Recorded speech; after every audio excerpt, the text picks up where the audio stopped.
like to call this regular meeting of the Board of Education to order. The next Board of Education meeting is tentatively scheduled for Wednesday, April 9th at 7:30 p.m. in the Board of Education meeting room. I will be serving as acting chair for our meeting tonight since Ms. McCammon is not able to be here this evening. Before we begin, I would like to make a motion to change the order of the agenda so that we can hear the musicians prior to doing public comments. So if we could have a motion to move the superintendent's report after the chairperson's report. May I have a motion? John and Joanna, all in favor? That's unanimous. Okay, thank you. For the chairperson's comments tonight, I'm going to focus first just on the budget process. The Board of Education formally presented its proposed 25-26 budget to the Board of Finance on Tuesday, March 4th. The Board of Finance will be discussing the proposed 25-26 Board of Education budget at their upcoming meeting next Tuesday, April 1st. The Board of Finance will then vote on the proposed Board of Education budget at their meeting on Tuesday, April 8th. And now we'll move on to the superintendent's report. Good evening, everybody. And no matter what reason you are here this evening, I'm sure our quartet will appreciate having an audience in addition to the Board of Education. Earlier this month, we cancelled the board meeting for March, but March is Board Appreciation Month. And it's with that we recognize the members of our Board of Education. This is a town that's known for its service and volunteerism, and that is certainly a characteristic of Darien. The pay is good around the table for our board members and the long hours, and we want to thank them for all of their efforts on behalf of all of our students. And it's with that I invite you to sit back and watch a wee video from our students with a few words of appreciation.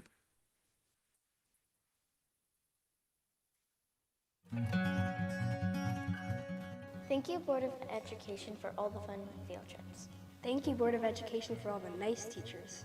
Thank you for the support of the MMS players with providing music and just everything we need to make a beautiful sound. Thank you, Board of Education, for all of our wonderful teachers. Thank you for all of our teachers. After-school programs. Thank you so much for putting in time week after week to make our school so awesome.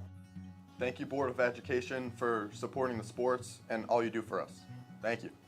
Thank you so much for your support at DHS, and thank you especially for the support for the World Language Department. Thank you for helping with the funds and stuff for the musicals and the plays. And they're always amazing and super fun, and without the funding, it would probably be less fun.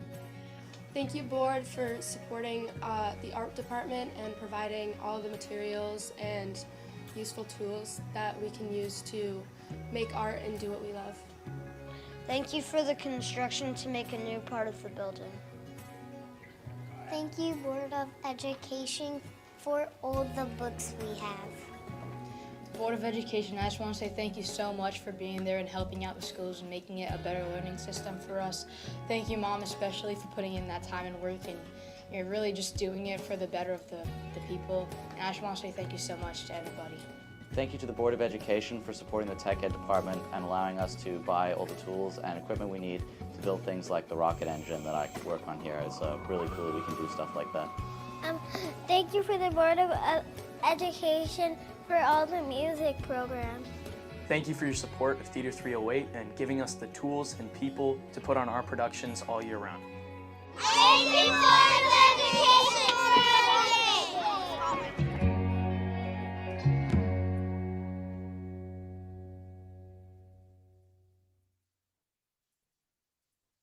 Our pre-K to 5 students have made personalized, some of them are personalized to the board members. So you do have a re-representation of cards of appreciation from, again, pre-K to 5.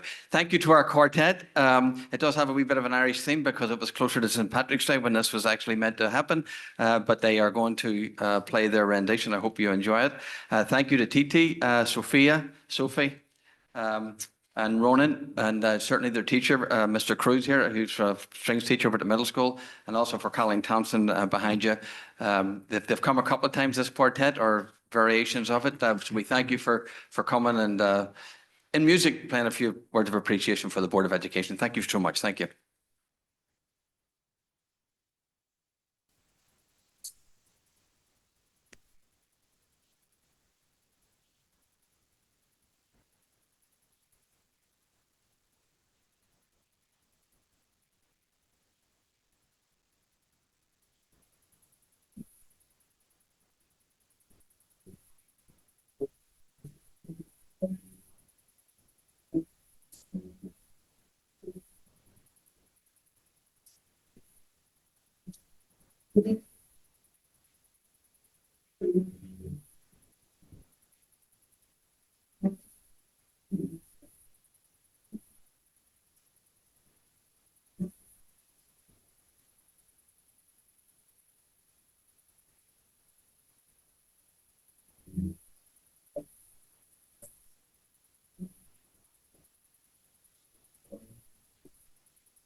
Thank you very much.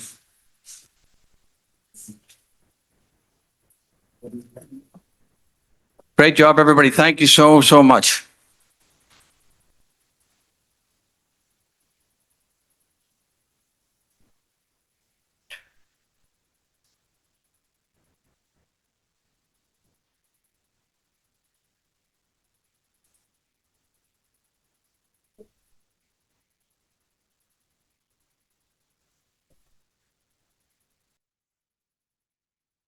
Well, it's not every day you open up the Board of Education meeting with that.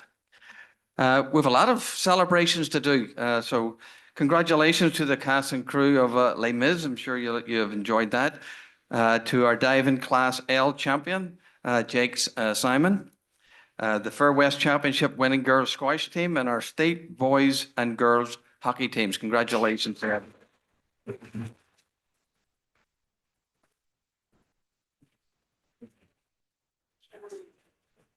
I want to appreciate the support from our parents to our teachers and indeed to your children during the elementary parent conferences this week, and also for the number of members of the community, along with the First Selectman who joined us for the Anti-Defamation League community conversation.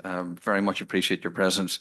I know, well, I think you've got SATs today. Where are they for 11th graders? Yeah. Hope it went well for you. We had our grade 5 IDA students participated, our gifted student participated in the Invention Convention last week. So we wish them well at Connecticut. We also had the Authentic Search Research Program that we talked about before, but the kids now all went to a different site at Quinnipiac. So we congratulate all the students who participated and who earned recognition at the state fair.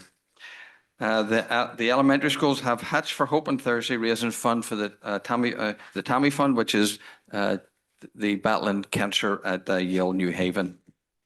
Congratulations to our jazz students who performed Sweet Night of Jazz. This was for grades 5 through 12, who partnered with musicians and members of the community. So it was a fun event as well. I hope you get a wee opportunity to visit the West Point Concert Band. That will be at Darien High School on Thursday, April 3rd. It's free, as long as you can get one of the free tickets. So I'd encourage you to participate. Our kids will be playing alongside them. If you've heard the West Point Band, you know you're in for a little bit of a treat.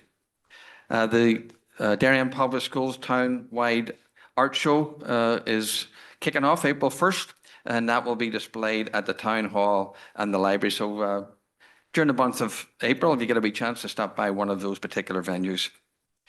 Chris Heron will be at the high school tomorrow evening at 7 p.m.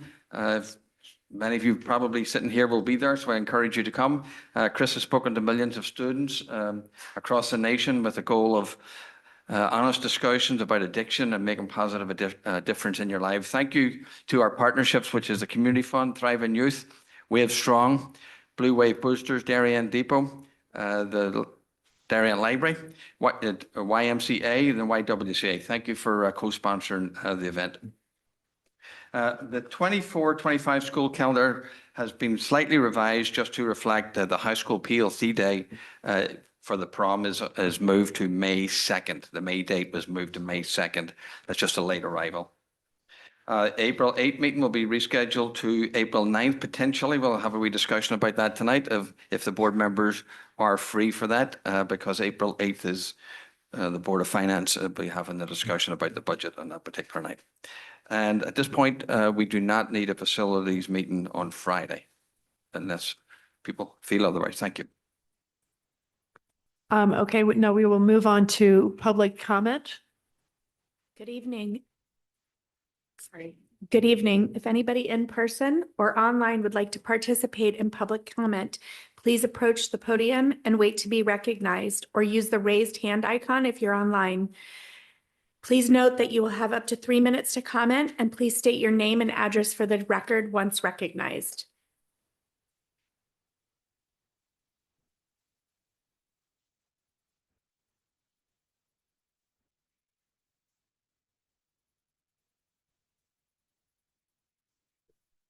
Hi, I'm Kate Havoc, 16 Hamilton Lane. My pronouns are she, her. I'm a staunch ally of the LGBTQI plus community, and I'm cisgender. None of this should make you uncomfortable. It doesn't make me uncomfortable because it's who I am. I'm here today to stand up for all of the students and all of the children in this community because I'm really embarrassed. I'm embarrassed to be a part of Darien, where we're discussing and judging whether people in the community belong here for who they are. I'm so embarrassed, Mr. Brown, at your inability to see people equally and to waste our time talking about whether we want. This is that there's no place. Freedom of speech. You're interrupting my time. I'd like the clock to be added back on, please. I'm sorry, we have to continue with public comment. We can address that later. The suggestion that gender identity is not a valued part of our community or the Darien public school system is insulting. This is the time where we all need to stand up and speak out, because what is happening in our country and globally doesn't matter. Well, it does matter, but it matters when it starts to affect our community as people and a population. I am so disappointed that we are here talking about this when every single valued member of this school system is important and should be considered equal. Thank you.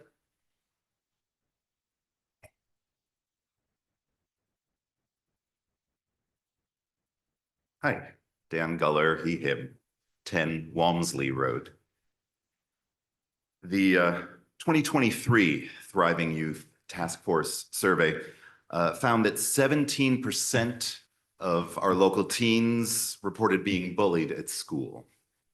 Of students who identify as LGBTQ+, that number goes up to 34% who reported being bullied in school. That same Thriving Youth survey found 9% of teens in the general population had considered suicide in the previous year. For students who identify as LGBTQ+, 35% had considered suicide. I know that the results for this current year's survey are being tabulated, and I am hopeful that those numbers will improve.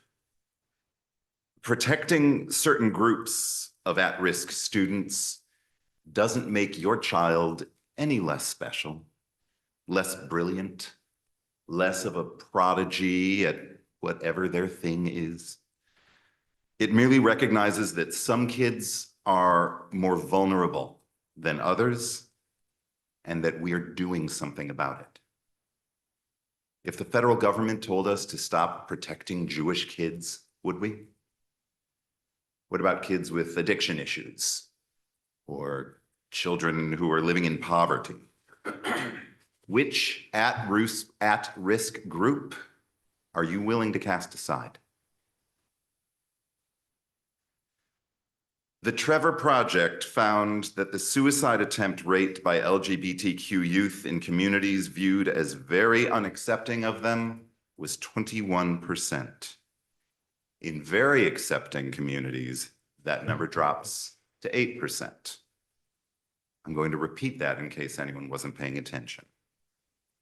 The Trevor Project found the suicide attempt rate by LGBTQ youth in communities viewed as very unaccepting was 21%. In very accepting communities, that number dropped to 8%. Which community do we want to be? Thank you.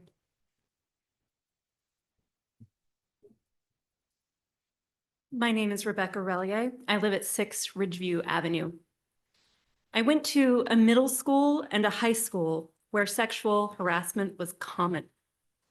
A girl might be standing in front of her locker and reach up to spin the dial on her combination lock. A group of boys would walk by and one of their sweaty hands might reach through to grope her. This and other things like it happened to me more times than I can count until in 10th grade, I left my local high school and I went to a new school where this behavior was not tolerated, traveling 2 hours every day to be there. The year I left my local school was 1993. That's 1 year after Title IX was reinterpreted to encompass sexual assault.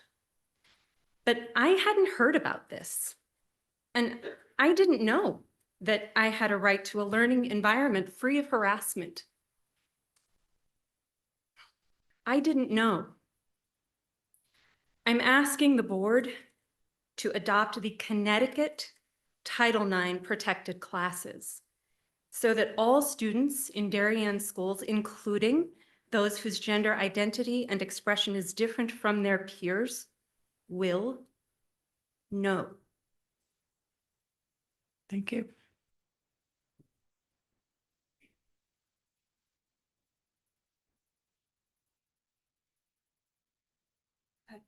Go ahead. I'm Jessica McGovern, 73 Fitch Avenue. I'm a parent of 3 children. My oldest is currently in 1st grade at Henley. I'm here to express my strong opposition to the proposal to remove gender identity as a protected class in the district policies.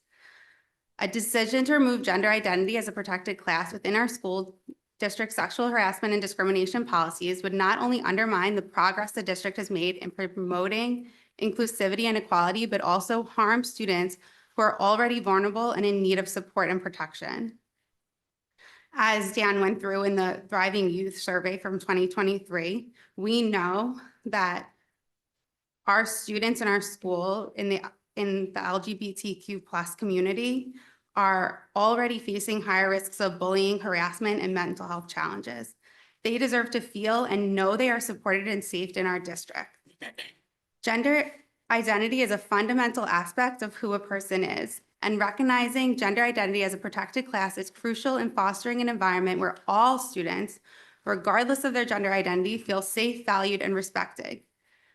Removing these protections would send harmful messages to students who are transgender or non-binary, that they are less worthy of dignity and respect than their peers. It's also important to recognize that gender expression is not exclusive to transgender or non-binary individuals. As children, including cisgender males and females, they express their gender in various ways, through their clothing, hairstyles, or behaviors, and they should not feel constrained or judged based on these expressions. By removing protections for gender identity, we are setting a precedent in our district to remove support for LGBTQ+ students and limit the freedom for all students to express themselves authentically. I urge you to keep gender identity as a protected class within our school district. This is not just a matter of policy, it's a matter of ensuring that all students, regardless of their gender identity, are treated with dignity and respect. Our district should be a place where every student can thrive without fear of discrimination or harassment, and removing these protections would take us further away from that goal.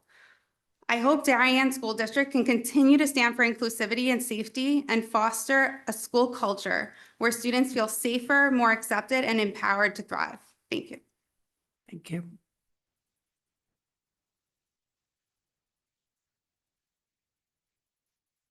Hi, Dr. Adley, Board of Ed. My name is Laura Bremer. I live at 25 Hillcrest Avenue in Darien, and I am here tonight to request that graduation be moved to the last day of school, Monday, June 16th, to ensure that many of our senior student spring athletes, many of them who are here tonight, have the opportunity to attend and enjoy graduation. My youngest son, Will, is a senior at Darien High School. He's a boys lacrosse player, and while this date doesn't personally affect him, unless, of course, there is an issue with SEAC eligibility of graduates, the proposed date of June 12th with a rain date of June 13th will impact many of our student athletes. For example, boys volleyball, their state championship game is scheduled for Thursday, June 12th at 7 p.m. at Newtown High School. Given our track record on boys volleyball and state championships, they've been there the last 4 years, there's an excellent chance this will be a huge conflict with graduation beginning at 5 p.m. on the same night. Our boys baseball team state championship game is scheduled for Friday, June 13th. Girls golf is also Friday, June 13th. And rowing nationals, while not a DHS designated sport, is scheduled for June 11th through the 15th in Florida. There is a question about SEAC eligibility for the graduates, as their website clearly states that the student shall be a member of that school in grades 9, 10, 11, or 12, and a graduate or a student who has completed all necessary coursework from any secondary school is ineligible to play. When we inquired about this today, we were told that we would work with the SEAC to ensure our athletes can participate in the sports, but it seems like that is an unnecessary obstacle that can be easily avoided. The reason we were given for moving the date earlier than the last day of school was to allow for a rain date so we don't limit guests to 2 per student. But for as long as I've lived here, Will is my youngest child, there has never been a rain date except for last year. My middle son graduated from DHS in 2023. It was held in the auditorium due to rain. It was a beautiful graduation. Our extra family members watched from the cafeteria, and they joined us afterwards for photos and the celebration. I think we should prioritize getting all of our student spring athletes to be able to experience and enjoy graduation rather than worrying about ensuring extra guests can attend. They should also not have to choose between experiencing the milestone of graduation or competing in a state championship game that they worked so hard for. Thank you. Thank you.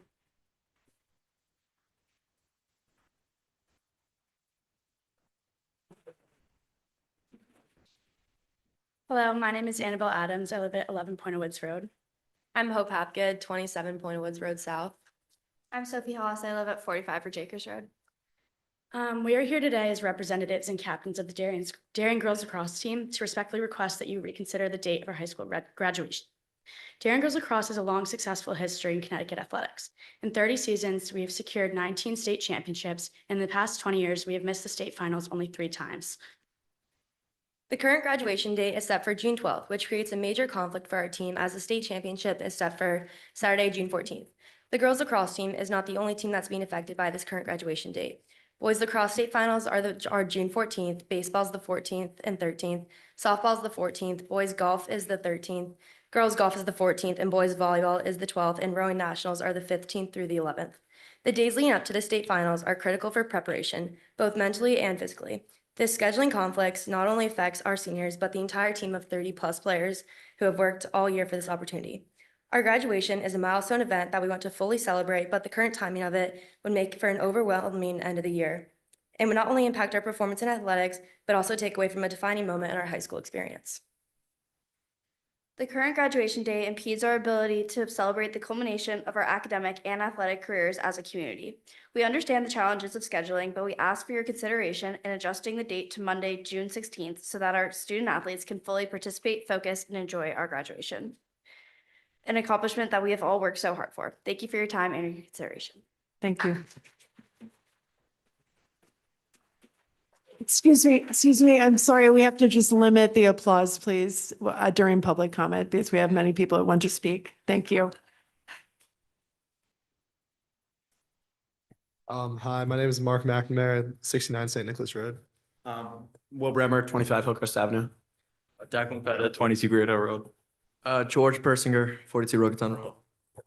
We are all captains of the boys lacrosse team, and on behalf of the team, we ask that you set the graduation date for Monday, June 16th. Monday is the last day of school, and even if it doesn't give us a rain date, we know that June 16th is a day that we wait. Oh, I messed up. Rain date. We know that June 16th is a day that will let all our classmates walk to get their diplomas. Any graduation date earlier than this puts it in both direct and indirect conflict with sports competitions where we hope to represent Darien High School to victory. Thank you. Thank you.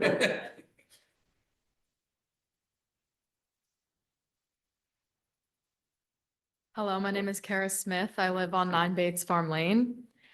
I'm a senior at Darien High School, and I'm also a captain at Greenwich Crew. I'm speaking on behalf of many students, specifically student athletes, who are passionate about their education and athletics. As a rower, we have missed countless school events, such as prom and homecoming. We have Youth Nationals, which is our biggest race of the year, June 12th through June 15th. If it were scheduled graduation for June 13th, we would completely miss the ceremony, and we would not be able to attend with the rest of our graduating class. As you have heard, many other teams in sports would conflict graduation as well with their with all their state championships. And we really hope that you would consider changing graduation to June 16th so the rowers at Darien High School can participate in a school event and be fully present with our class. Thank you for your time, and we really hope you consider changing it to Monday, Thank you. June 16th.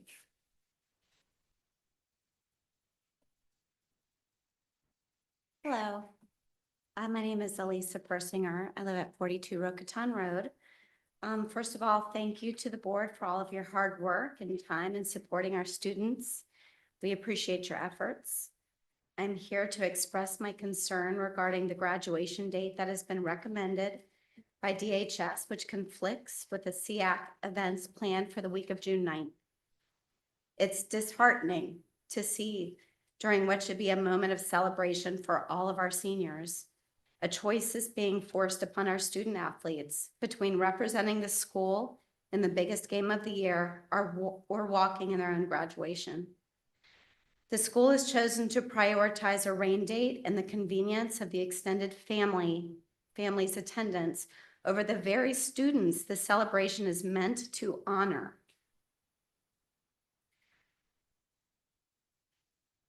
These athletes have worked tirelessly, represented Darien High School with pride, and earned the right to participate in both of these major milestones. Why should they be forced to choose? It feels as though we are missing a critical opportunity to support the mental health and well-being of our students. Graduation should be a time to reflect on all of their accomplishments, academic, athletic, and personal. Forcing them to miss one in order to experience the other sends the wrong message.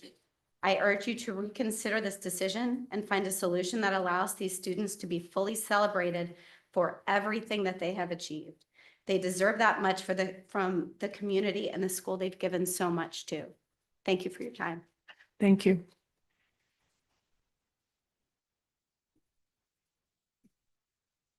Hi, good evening. My name's Doug Reed. I'm at 4 Saltbox Lane East. Just to add a little bit to what everyone said before about the graduation date, to me, it seems quite simple solution to include as many students as possible and being able to attend their own graduation after working so hard for 4 years, irrespective of what the reason might be why they can't attend. Surely the objective must be to have the most students there as possible. And other considerations surely must pale in comparison to that. So I'd ask that you please consider to move the graduation date to June 16th. Thanks. Thank you.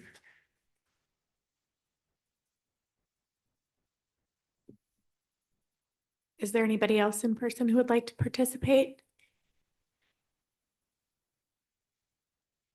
I will move to Zoom. Christy Guest, you have been recognized and unmuted. Please note that you'll have up to 3 minutes to speak and state your name and address for the record. Hi. Sorry, let me get my video.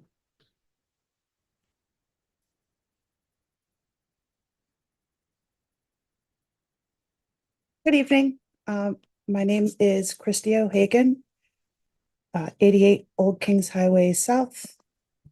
She, her. I'm here to compel the board to continue including gender identity and gender expression as protected classes in our schools' policies on harassment and discrimination. I don't understand why this is even up for debate. Connecticut law already requires these protections. Attempting to remove them is wildly immoral. The district already has to comply with state law, and more importantly, you, as the board, have an ethical obligation to protect all students and staff in this district. As it's been noted here tonight before, but cannot be said enough, LGBT plus kids face disproportionate levels of bullying, harassment, and mental health crises. Removing these protections would directly endanger them. This is not about politics. It's about the safety, dignity, and humanity of all individuals. And this adoption should not be tabled or kicked back. It's embarrassing and appalling that there are members of this Board of Education that think it's okay to not protect community members who are bullied or assaulted due to their sexual identity or gender expression. Failing to defend all our friends and families sends a dangerous message that some lives are worth more than others. I urge you to do what's right and reaffirm this district's commitment to maintaining an educational environment that is physically, emotionally, and intellectually safe for everyone. We cannot turn our backs on individuals who need support the most. Thank you. Thank you. Ms. Holly Thomas, you've been unmuted and recognized. Please state your name and address for the record, and note you'll have up to 3 minutes to comment. My name is Holly Thomas, and my pronouns are she, her, they, them. 676 Post Road, Darien. I am a proud trans woman and Darien resident. I presently serve on the Greater Bridgeport Pride Planning Committee. I'm a member of the Peer Pride Trans Haven Legislative Action Group in New Haven. I also work with several other Pride organizations such as the Triangle Community Center and Our Trans Lives as a volunteer and advocate. And I feel strongly that the trans voice needed to be heard here. As an elder trans woman who transitioned later in life, I can personally attest to the damage that bullying and discrimination has done to my sense of personal identity, my mental health, my education, and other areas of my life, including family life and every relationship that I've ever been in. I attended school from K to graduation in Stratford, Connecticut in the 1970s and early 80s, where I was labeled as a sissy and a pussy. both by students and teachers, just because I was slight in build and presented an androgynous and feminine appearance. At the time I was going through my public education, there were no protections or even discussions of protections for LGBTQ, transgender, not gender nonconforming, or any other flavor of queer youth. I was bullied, and this is the truth, almost to death twice in middle and high school. And in both instances, the blame was placed on me, even by my own family, for not sticking up for myself and not fighting back. If there was any question about the validity of trans identity, I knew I was female from the time I came into awareness as a human being. I expressed my gender by dressing in my older sister's clothes, and I was corrected gently at first and then with increasing severity. During those times, I had nowhere to turn.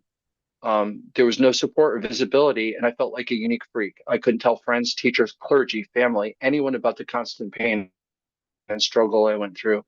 I made several half-hearted attempts at suicide. When I read the DSM-2, I read that I was a sexual deviant, and I experienced a deep shame that developed into self-loathing. I somehow made it to a point where I could actually transition, and transition was both the best and most difficult thing I've ever done for myself, and it is an ongoing process, especially as an established adult. And to see trans kids being used as a political football on top of all the difficulties that just come with being trans just turns my stomach. This is not a choice that we make. The only choice that we make is whether we live our lives authentically or to mask who we really are. Gender identity needs to be included in the protections afforded to our children, to I'm your sorry, children. you're out of time. Sorry. Thank you for your comments. iPhone 164, you've been unmuted and recognized. Please state your name and address for the record and note you'll have up to 3 minutes to comment. Well, hi, my name is Gus Black. I live at 2 Dogwood Lane in Darien. My son went through the Darien high schools, middle school and high school. And for many years, it was quite touch and go in part of his struggles with his identity. I don't think he would be here today had it not been for the support that he got from some of the teachers and counselors in the Darien school system. So the thought that any of that support would go away, as you can imagine, is heartbreaking to me, because I know there's other kids who have many of the same issues and struggle and really need that support in order to make it through. So I'm hoping that the school board will reconsider. Thank you. Thank you. We have no more raised hands at this time.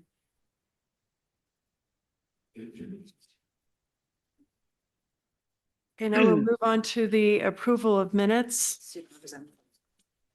Student representative reports, I'm sorry. Brenna and Ryan. Good evening. Good evening.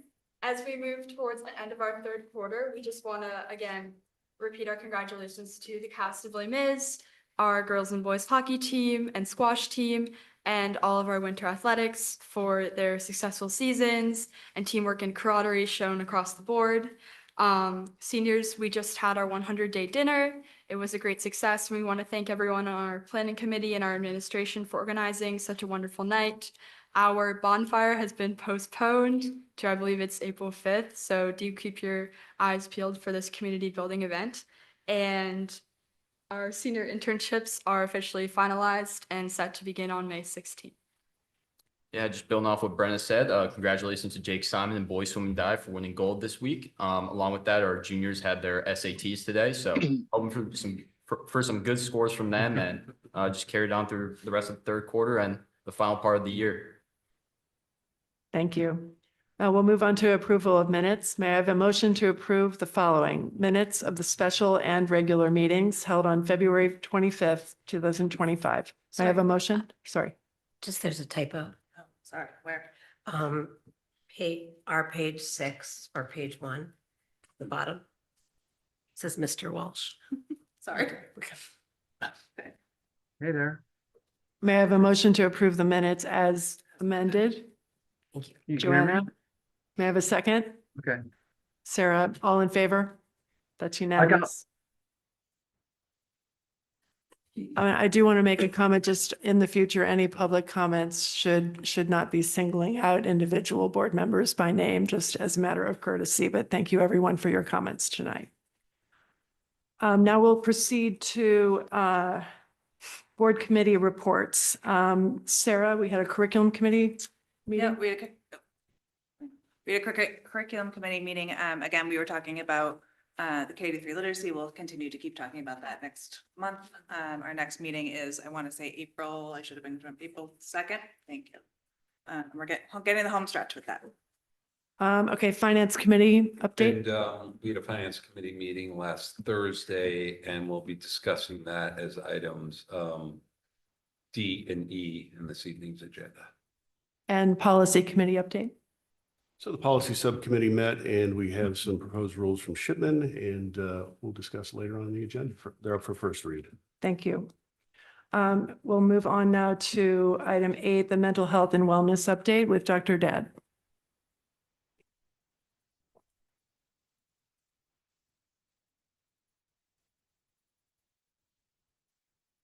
Thank you, Dr. Dent. If the board members, this is again, this spring update. Suggestion I might make is that moving forward, we collapse this into the wellness goal, which it really is in there, as we have with other topics in terms of, unless the board wants to pull it out for some reason. But anyway, with that, Dr. Dent, thank you.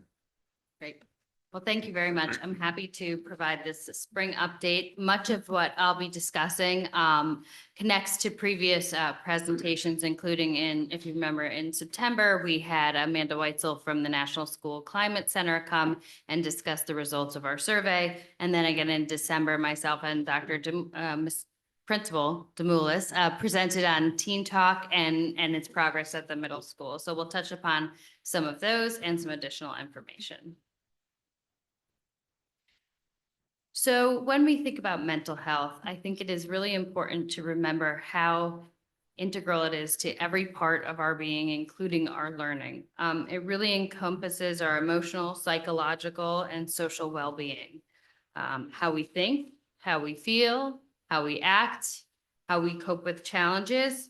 And it's not just the absence of mental illness, but mental health really has positive impacts. When we have positive mental health, we see improved cognitive functioning and learning. We see an ability to regulate both our emotions and our behaviors. In the classroom, on the field, playing an instrument, it's vitally important. We also see that there's more resilience when mental health is better. Better attendance in school, better time management. And conversely, when individuals struggle with mental health, we also see things like a decreased motivation for academics to engage socially. And we see increased rates of absenteeism that are often difficult to overcome. So recently we had the NEASC visit, and this is also, mental health is a priority for NEASC. One of their primary priority areas when they came was really to look at our continuing to develop and implement programs, practices, and policies that cultivate an inclusive, equitable community and prioritize mental health for all students. That aligns with their standard 4 through NEASC. Additional agencies and associations that prioritize mental health in schools include the National Association of Secondary School Principals, National Association of School Nurses, school counselors, and school psychologists. So there's a significant amount of evidence and research related to mental health and academic outcomes, as well as just overall well-being. And wellness is a core value. When we talk about wellness, we really are our value of creating balanced learning environments that are physically, socially, emotionally, and intellectually safe and healthy for all students. So where we might see this play out, it's cultivated in an array of ways. So an example up here, we see things, the vision of the graduate aligns with our kind of value of wellness. We also see it integrated into classroom routines and expectations. We know that there is security in wellness when there's predictable routines and expectations. When needed, there might be push-in lessons at the elementary level. We also focus on issues around wellness and mental health, whether that's through advisory, counseling seminar, health courses, and of course, the Wellness Center. If there's a higher level of need, we might have mental health addressed through individual and small group intervention, consultation with outside providers. It's really critical to develop those lifelong skills to function both as a team and a lifelong learner. So last year when I presented, I talked about some previously identified steps that aligned with the strategic plan, including multi-tiered systems of support for students. We're going to go through these in more depth, but this is just a brief overview of some of the things that we talked about last spring. So I've kind of broken these down into 3 strategic areas: professional learning and instruction, school climate and wellness, acting as a community liaison.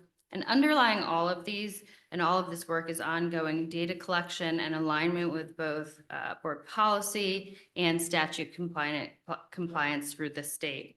So with regards to the data, oftentimes with mental health, data is both quantitative and qualitative because causes related to mental health related issues also are multifactorial. So it's not a direct cause effect impact, but we recognize that data helps us identify trends.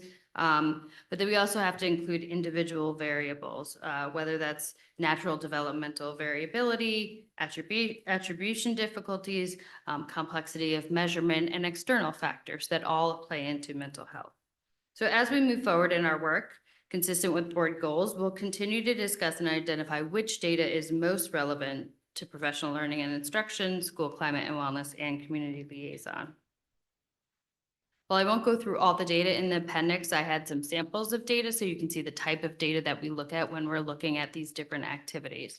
So with regards to professional learning and instruction, I mentioned MTSS, the multi-tiered system of support. So really what this is a framework designed to provide varying levels of support to students based on individual needs. We really look at the whole child, whether that's their academic need, the social, emotional, behavioral, attendance, family engagement, and the interplay of all of those things. So if a student is struggling, we really want to take a look at the entire range of factors that might be impacting that in a more proactive rather than reactive way. So far, this year, we have a K through 12 leadership committee that includes administration, teachers, counselors, where we've really, each team that has an MTSS team, formerly known as an SRBI team, has come together and they've done a self-assessment, and those individual school self-assessments have been shared out with the larger group. And those will be used to identify both short and long-term goals, timelines and action plan as we implement MTSS. Really the goal, we look at things like data collection for screening. So that might be on the academic side, maybe the Ames Web. For the social emotional, it might include information from the DESA, which there was an example of that at a global level in the packet. But it also might include things like attendance data, referral data. If we have a kid who is going to the nurse often, that might be data that's relevant when we're assessing if there's any anxiety related to a specific area of performance. Say you have a student who is struggling with math fluency. It might be, is it actually a difficulty in automaticity of math facts? Or is it maybe that there's a perfectionistic tendency and we have to help them kind of reframe that need for perfection? Or maybe what recently happened this week as we were talking about it, they found out they were recently moving and so they were distracted. So really looking at the whole child and understanding all of the variability that might impact their progress in learning. For professional learning, there's a picture of this building. This is an example of one of the professional learning sessions that we had. To date, every teacher has been exposed to some kind of training varying from an hour to a half day with regards to restorative practices as per the mandate that came out in July 1 of this year. The professional learning topics came about in the fall of 2023. I surveyed teachers just asking what their areas of interest related to mental health would be. And the majority of them, we had 192 teachers respond.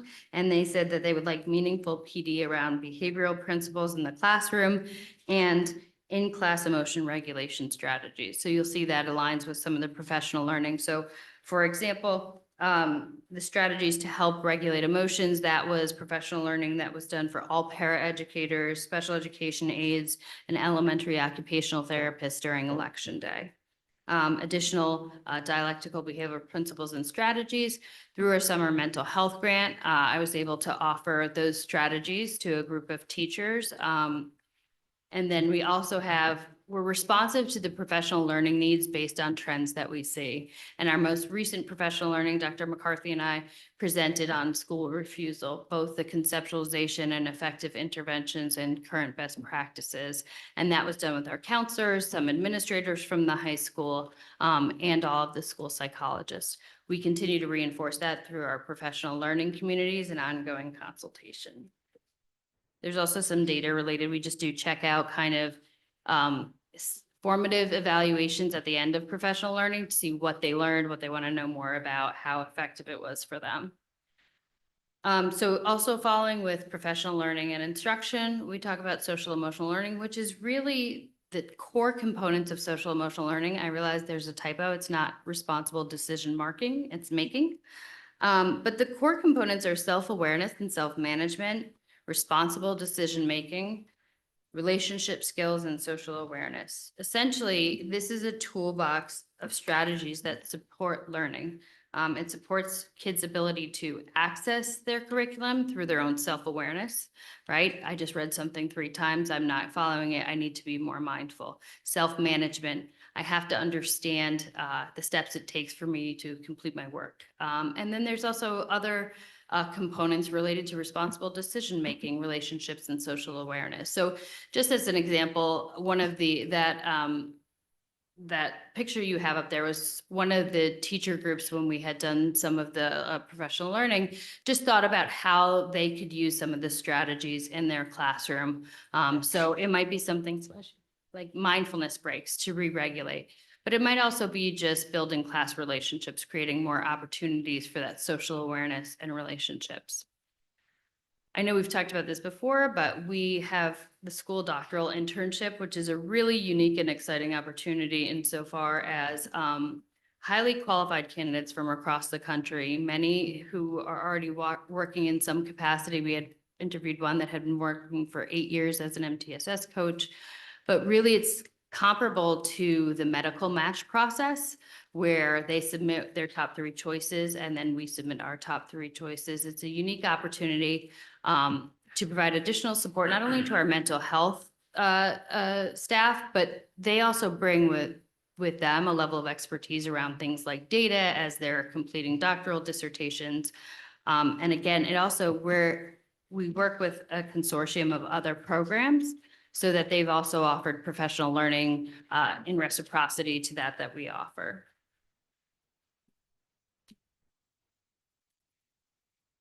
So I know we talked a bit about school climate survey.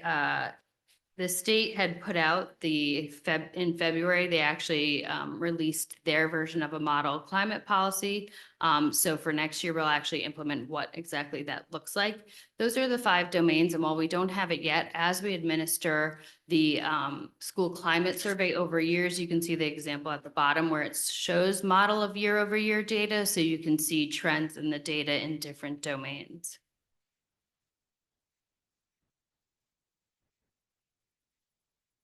Again, this is just an example. So what happens is school teams get together, school climate teams get together. They look at that data, but you can also see additional data reviewed. This is an example of like Middlesex, where they also look at discipline data, risk assessment data, special education numbers, and enrollment trends.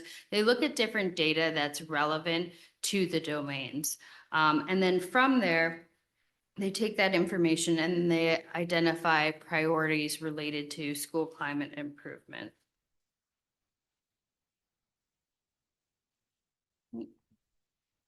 So there's a lot that we've discussed already on this slide, but I want to focus on a couple of things. As you know, the Technology Advisory Council has met throughout the course of this, the beginning of this year, to look at things like technology use policy and procedures. I've been a part of that. I've also been part of the subcommittee now that we've broken up into education, where we focus on looking at things like digital posters around education, around the impact of technology on students' emotional well-being, things like Away for the Day, and really in that planning stage of continuing to educate. I have to say, there was an amazing group of staff and teachers and administrators and students who really had significant input and wisdom in terms of what would be helpful as we move forward with technology.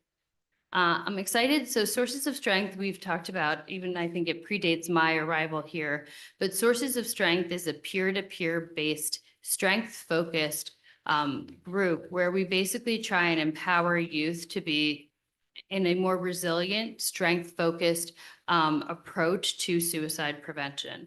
That doesn't mean that they're counselors. It just means that we know that youth seek out each other when they're struggling, and it's helping look at that support through a strength-focused lens. Actually, there was just a research study that came out yesterday that was forwarded to Principal Dunn, that the study showed that schools that use Sources of Strength showed a 29% decrease in suicide attempts. And it's really regarded as one of the really most effective proactive programs that you can do. The Wellness Center, we've definitely talked about. They continue to have offerings through Wellness Week and on an ongoing basis. Teen Talk, there's also data attached there. For teacher wellness, through the Summer Mental Health Grant, we realized that that it is also a challenging time to be a teacher as needs continue to grow. So through our Summer Mental Health Grant, we're able to offer a teacher wellness program. And that's primarily based on skills and strategies for themselves. Also, just in general, often staff will reach out to me if they have any questions or concerns or any mental health issues, whether it's how do I support my own child? Are there any resources? I work with Marge if EAP is an option. But oftentimes there's just general support for teachers. We've talked a good amount about athletes and team sports when there's additional support needed. I know at the beginning of the year, the hockey team had another connected loss, and so we really pulled in extra supports for them. And then finally, the Serenity Garden, which I don't mean to steal Mrs. Dunn's thunder or the Darien Garden Club, but the administration is working with the Garden Club. They approached DHS about creating a reflective garden space where it would really give an opportunity for students to reflect. They're working with Building and Grounds, and they're in the process of kind of creating a fundraising effort, and the art community, the students in the art program are also going to be part of that. So I won't go through all these, but different community groups that meet, I attend those meetings and act as a community liaison, both to the staff and to the administration with regards with upcoming events. The Human Services Planning Council in the fall, I just presented an overview of what school climate is and general initiatives around mental health. Thriving Youth, as you know, we have that relationship and we just completed the survey, and that's been in existence since 2008. And we are so grateful for the relationship with the Community Fund and their funding of the Teen Talk Counselor through that grant. I will not steal their thunder. Thriving Youth is coming at the next meeting and will give in-depth report out on some of the data that they found.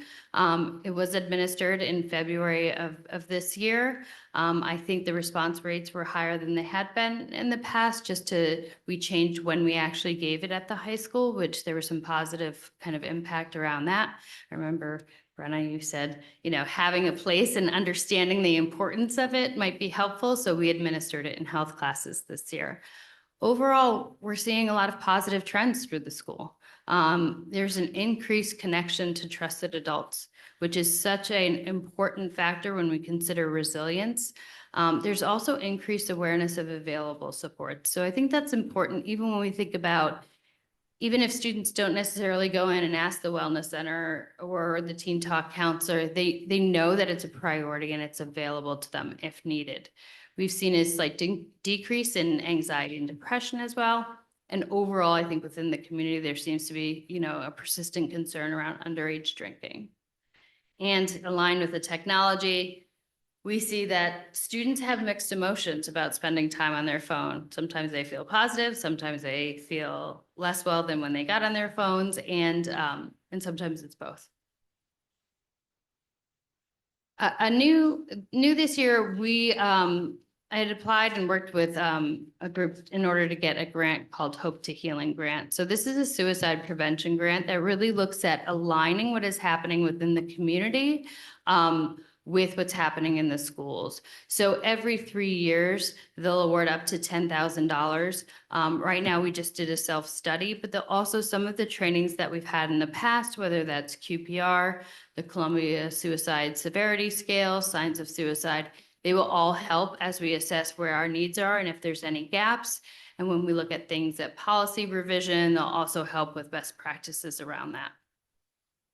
We also have 2 other grants that are continuing. We're going into the 3rd year of that, but the summer mental health grant, we were originally awarded $92,000 for that. And this is going into that year. That allows us to do additional training for staff.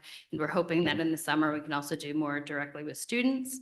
The mental health specialist grant was also awarded for $126,000. So what are our next steps? So as I mentioned, multi-tiered systems of support is a large undertaking. It's moving from that SRBI model to more of that comprehensive whole child model. So we'll continue to identify metrics and data that's important to that process. And we'll also look at things like what is our timeline, who needs to continue to be part of that conversation. Up for revision are our school climate, bullying, and risk assessment policies and the procedural frameworks. As I mentioned, the risk assessment, we're working through that grant, and there's new state legislation around the climate and bullying. We want to make sure that our professional learning opportunities meet the needs of our teachers and educators. I recently applied. They had an extension for another $10,000 for the summer mental health grant that I'm hoping to get.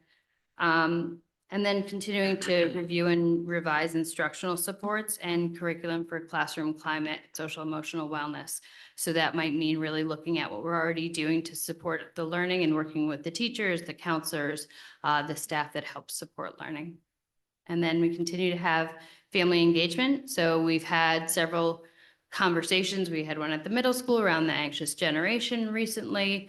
Also, that's another opportunity where parents might reach out. I had a family reach out. Their son had graduated last year, went off to college, and he was struggling in that transition, and they really didn't know where to go. So my door's always open as a resource for anyone who is a grad or a current student or a family that just, where do we go from here?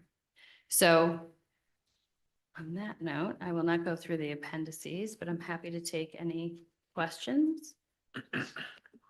Just before we go to the board questions, I do have one. Thank you for this update and for this framework of how you're approaching this.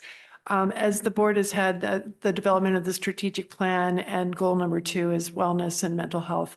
Can you just explain a little bit more about what your next steps are in terms of determining the proposed data or metrics in order to evaluate the effectiveness and efficacy of all of these different programs that you're building? Sure.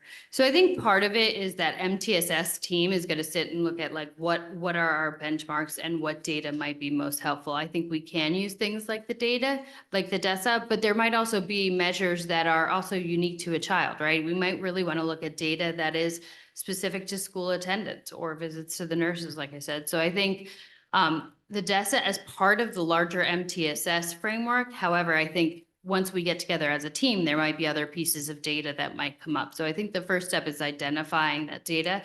I do think while the school climate survey is not an end all be all, as I mentioned before, this data is challenging because it's multifactorial. It's not like, everybody goes home to the same extracurricular activity or the same home or the biological predisposition. So I think the school climate survey will help. I think some of the things in professional learning, I always think it's helpful to get formative feedback. So I think as a team, we will sit down and see which parts of that data is most, obviously we have the Teen Talk data as well, is most relevant to the goal.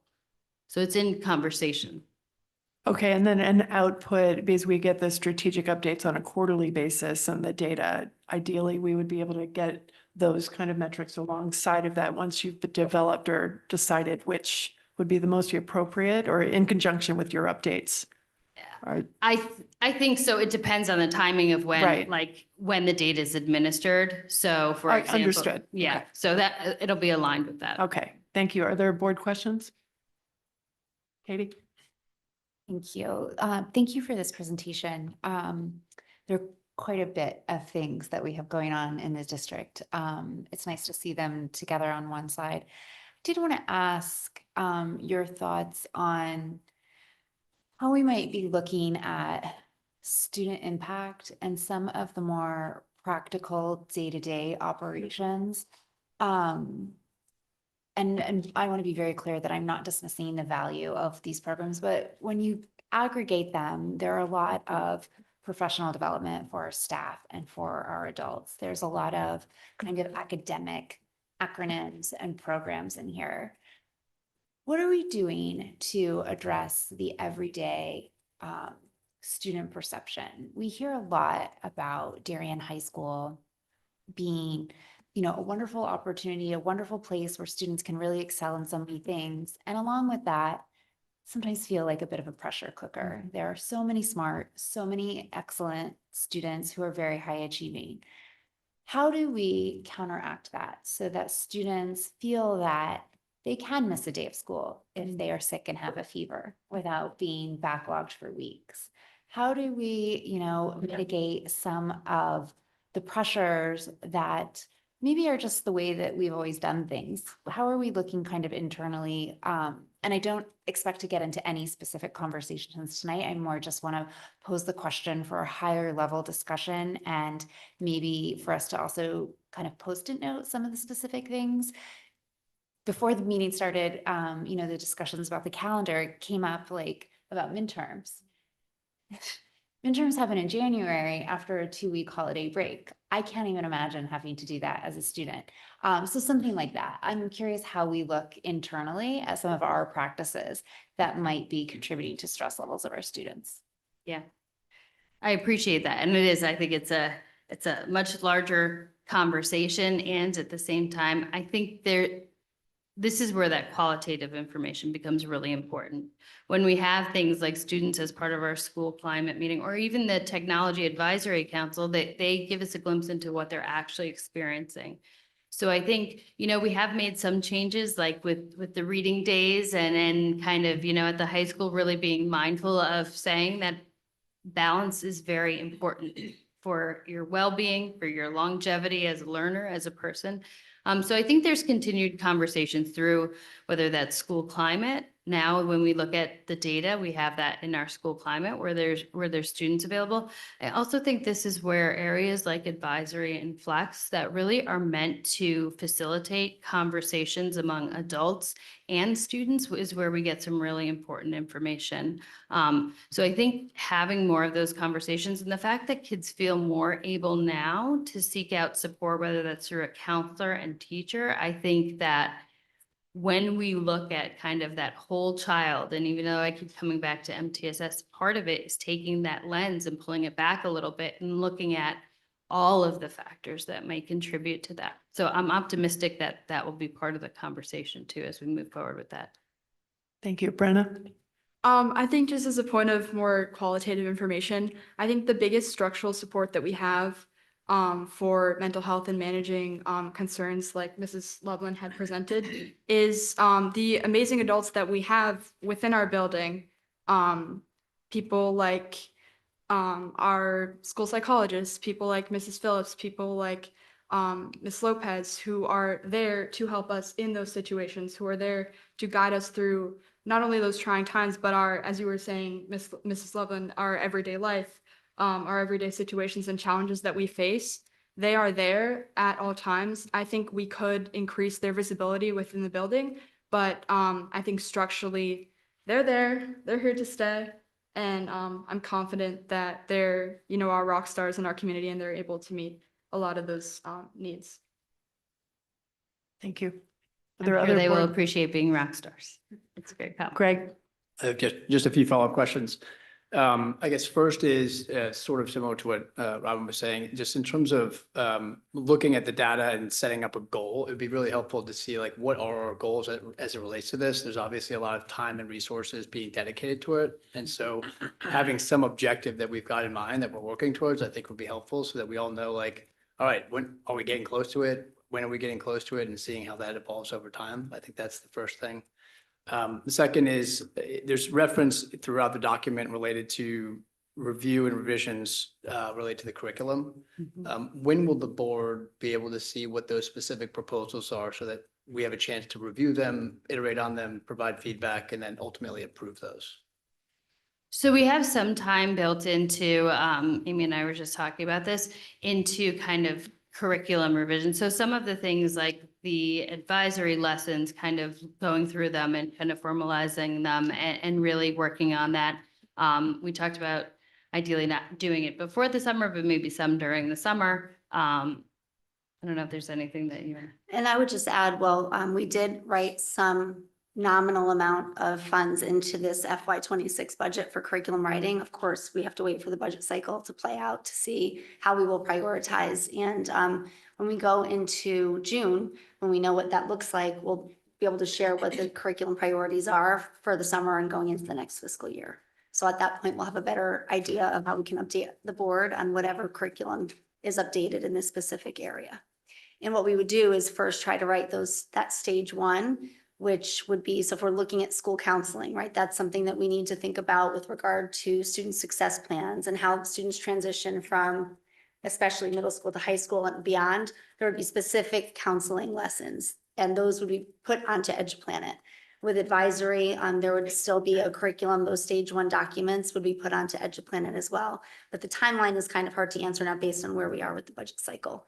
I would also expect that there would be an update at some point at the level of the Board of Education Curriculum Committee, which you are on. Yeah, I was going to say, it's going to come before the committee first, subcommittee first.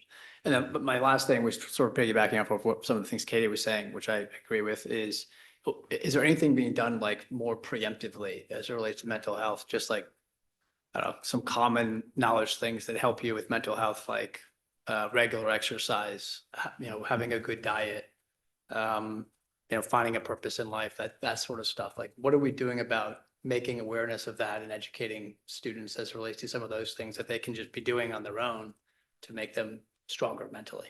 Yeah, I mean, I think that one of the curriculum areas you noticed was also, we talked about health, because there is that integration of your physical health and your emotional health and well-being. So we're constantly looking at that as an opportunity to have those conversations. All of those things really relate to social emotional well-being, right? Like, how do you set a goal? What do you do if there's challenges in those goals? How do you persevere? Whether that's, I'm trying to figure out which colleges to apply to, or I'm having difficulty in math and my urge is to not do the work, and how do I persevere through that? So that kind of intervention is constant and in the classroom or in counseling sessions. So that's part of that inherent kind of social emotional learning, just in the process of how do you make a wise-minded decision? I'm thinking about where I really want to go, what makes sense. That's balancing both the emotion and the logic. So it's infused in a lot of what happens. Thank you, Dr. Dodd, for mentioning. If I can just also add, we also wrote into the FY26 budget curriculum funds, very nominal again, but for PE and health education, because we have a lot of work to do in the area of articulating a preschool through grade 12 continuum for curriculum that's aligned to the healthy and balanced living framework. Additionally, I would say that I did prioritize because there was not public facing documents for health education. We prioritized high school. So very recently we published grade 9 and 10 health education documents. So you can see stage one, many of the concepts that Dr. Dodd just spoke to and referred to are within those documents. And 11, I believe, is in draft, and 12 should be in before the end of the school year. So at least we'll have the high school stage one for health education. And it's also important to note that the State Department of Education has prioritized health education, and our students are required to have 1 credit over the course of their grades 9 through 12 experience. And as a parent of 3 high schoolers right now in grades 9, 10, and 12, I only skipped grade 11 in a different district. Developmental needs change for children, there's a wide range between an 8th grader coming in as a 9th grader and a 12th grader ready to catapult out into the world for college and career. So I'm very pleased that there is that kind of requirement at the State Department of Education, because then we can be responding to the developmental needs of children as they move through those 4 years at such an accelerated pace. So you can check out those documents now. And I would also anticipate at the Board of Ed Curriculum Committee that we'll not just wait for parents to go on EduPlanet and check that out, but also be providing an update in those specific areas. Thank you. You're welcome. Are there other board questions? John? How do we strengthen the PR effort around all this? I know there's skepticism around things like SEL, just the amount of dollars we've spent on the mental health initiative in recent years. But, you know, talking about some of the metrics that we're going to develop, I mean, we'll develop some feedback, if you will, in terms of the payback we're getting on this. But how do we do better in terms of educating the community, given that final bullet that you had up there? Yeah, I mean, I think that's where that other piece about community liaison is really important. Because our kids walk into the classroom with whatever they had. They don't drop it at the door. So I think that I'm happy with even that small grant because it aligns what we're doing in the school with what's already happening in the community. I will say when I've done parent conversations and community talks, trying to be responsive to the needs in each building. Last year when I did a series, there was a good number of parents who, when they came together, and even normalizing, it is really tough to be a parent at this particular time. And everybody needs to try new strategies and new skills because no one's ever had to parent a completely technology exposed child. So having more opportunities to have those community conversations and also empowering our other mental health staff to do that. I think that's a really important thing in working with our community, like the Chris Herron talk, but then even when we do our extracurricular participation meetings, really having follow-up. I think, you know, we can have one thing here and one thing another, but when it's a series of 4 or 5, it just really helps parents feel like they have their own support and recognize it's a challenge right now. And then the follow-up is there's a perception again among some that by teaching SEL practices, that it takes away from the true teaching initiatives. And, you know, candidly, with my own struggles and my own health challenge, you know, pulling that together, it's like this light bulb that went off. It take a little time out of my day to focus on my mental health, then the rest of the day is going to go a hell of a lot better. So, like, again, is it a PR effort here or? I would appreciate any PR help in that realm. I'm a walking billboard right now. Because I mean, I think if you even like, there was an Ed Week article that came out in January and they asked like the head of Google and Southwest, and they said, no one builds anything at Google on their own. You need to learn how to interact with people, no matter what you're, right? You have to learn how to be on a team. Most effective leaders know how to read a room. They know how to recognize when now is not a good time for me to engage in a really difficult conversation. And I think when we tease apart what those components are, right? Self-awareness, knowing where your strengths are, knowing where your needs are, that helps anybody. Communication is vital no matter what you do. So that's why we say it's integrated into what we do, whether it's a kindergartner who's opening their snack and they feel frustrated and they can't do it. And the teacher comes over and they said, let's take a minute. Let's figure out what you need to do. I know you really want to eat. So I agree. I think kind of the PR about what is it actually? It used to be called character education, or on my report card, it might have said classroom behaviors, right? So I think getting away from the language that might feel stigmatizing and looking at what the competencies are would really be helpful. So we're destigmatizing. It's about your own awareness. I'm sorry, Dr. I just read an article and I can't remember if I sent it to you about leadership and how the premise was for leaders to take vacations, it's extraordinarily healthy. So since it's You sent that one to me. For the record. But it's true, right?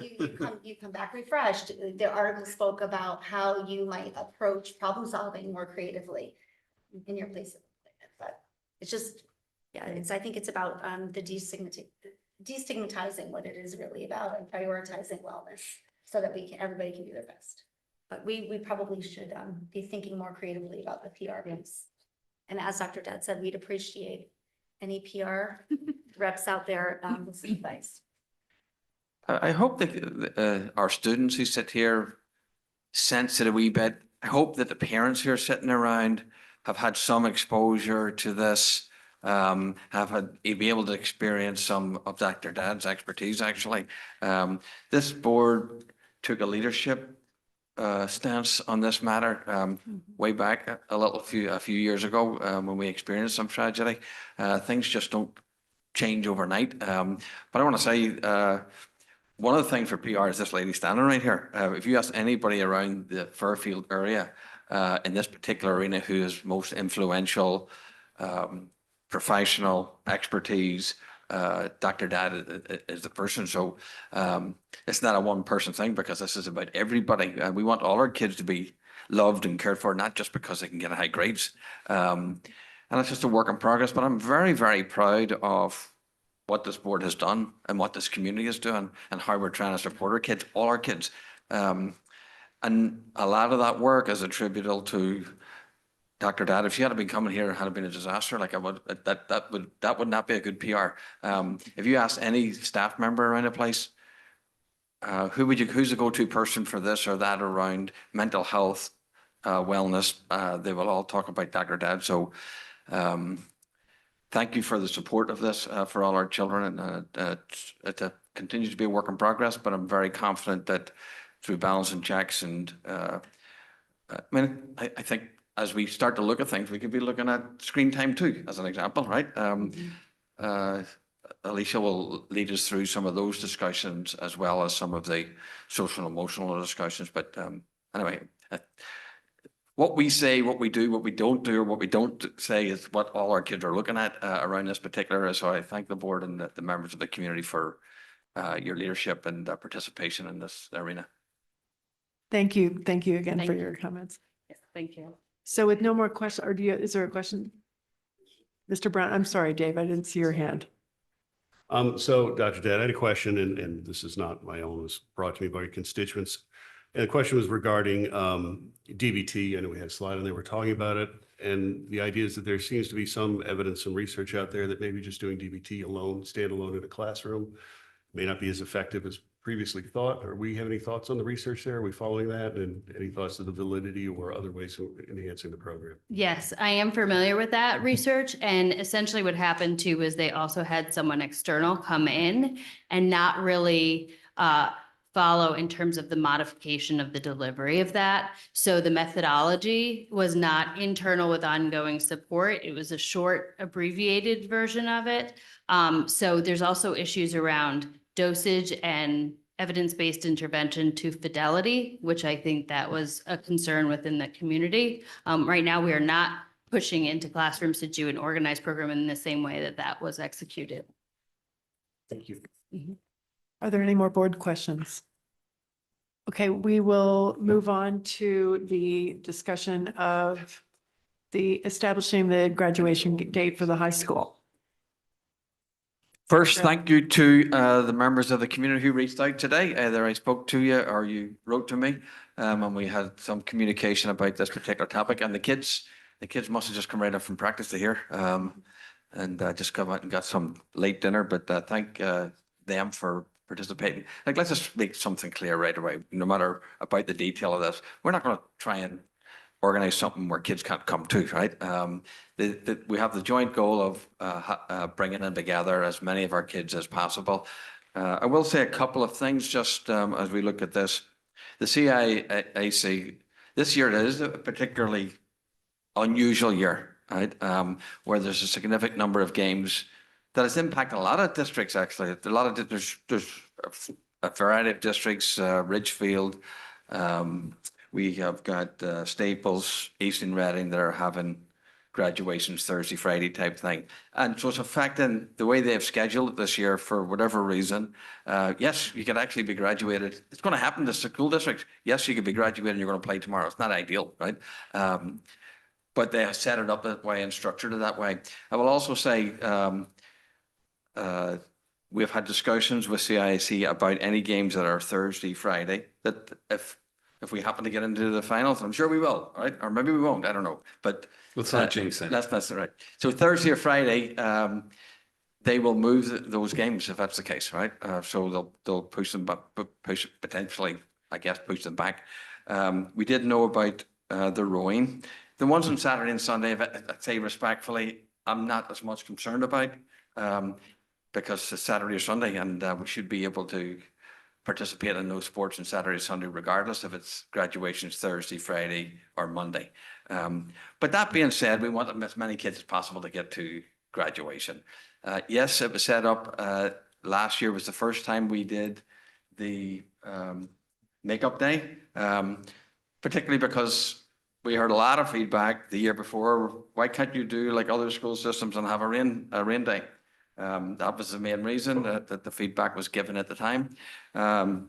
So here you have a possibility of Monday, and if it's rainy, okay, we're inside, and inside can be nice, right? If there's been a lot of ceremonies have been beautiful. Yes, you won't get as many people, but the main thing is to get the kids in there, and a couple of parents in there, and that's okay. We can work out the rest. If you want to have the rain day, then the makeup day, that would be Thursday and Friday. So it sort of gets down to as simple as that. I did hear from people today, as well as people who want the Monday. I did hear from people who wanted the Thursday, Friday. But that being said, and I don't know if we do have it Monday, you'll still probably have people who can't make it. But that's whenever we originally composed this memorandum, the main thing that was on the table was the rowing, right? A couple of other things have come to the table, right, for consideration. We can work out what the best solution is. But it's not just, there are things here that can be addressed. But that being said, we understand what the dilemma is. So it's Monday if we want to have no rain day. It's Thursday if we do. We have the high school principal and the athletic director on the line now. John. Seems like, I don't know, I don't remember this overlapping like this in the past. Is just the calendar later this year, Chris, with CIAC stuff? Yeah, usually the CIC calendar is predicated on when Thanksgiving is, and Thanksgiving fell later this year, so put everything back a bit. Pushes everything. Okay. It's the same with the rowing. Rowing is usually the week prior. Yes, I mean, it's very odd. Yeah, I guess Easter's late. Okay. I asked Dr. Adley if he would declare a snow day later this week and get us to Monday, Tuesday, and solve the whole problem, but he hasn't cooperated yet. Somebody can turn the lights out, we'll be all right. Well, it could be wind, it could be anything you choose, anything you choose. You know, I just wanted you to understand, and our kids, of course, you know, Dr. Adley just said this, and of course, it's about our students. That is what it's always about. So, you know, we were worried about the precedent that we began to set of a 2-day option. And so that option would have forced us backwards to be consistent to Friday, Monday. Friday, Monday as rain dates is obviously not workable. It's not good for people traveling. It's not good for rentals. It's not good for even predicting the weather. So the reason that, you know, where there was a discussion about Thursday, Friday versus Monday is to provide that flexibility of the rain date. We will have a beautiful graduation on Thursday, on Friday, on Monday. And I understand that this is a difficult call. As Dr. Adley said, the community was clear in the message in 2023 that there was frustration that we didn't have an alternate plan. So that's what's on the table. And this is a particularly difficult calendar because if it were Monday, Tuesday, it would be very simple, but that's not what we have. We have Friday, Monday. So we really have to make a choice about which way to go. And at the high school, we are obviously thrilled to present a beautiful graduation for our wonderful students. So if you want to cover most of the bases, it sounds like Monday, right? If you want to, essentially, it won't be perfect. There'll be people out there who are going to complain that we have it Monday. So just to be clear about that, I want to be very clear about that because I heard from people today, and you're going to hear from the people who aren't following this as well. So just for consideration. Are there other board comments? Well, is this really just a one-off, or is this something we're going to have to start to contend with every year? Is it really just because Thanksgiving was late? It's just the way that, it's just the number of snow days and where they fell too. It's just the way it's fallen. And the CIC will have to look at, because I'm concerned about that. That shouldn't be the case. Wait, that's what I just meant, the CAC angle, not the Monday. I mean, We'll have to follow up the CIC, because that's not, I know superintendents are concerned about that, because have you heard what any of these other schools have decided? Are they still in the? I believe, Ellen, I think Yes, Ridgefield is ready. Ridgefield is Friday the 13th. Staples, I believe, is the 11th or 12th with rain dates. New Canaan is Monday, Tuesday, but they have the last day of school on the 17th. So they did have a 2-day option, which is what we were hoping for with Dr. Adley's snow date this Friday. And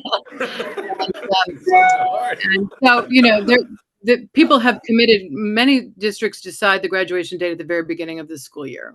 And so the date is set, and they're going to work around the conflicts that are going to come up.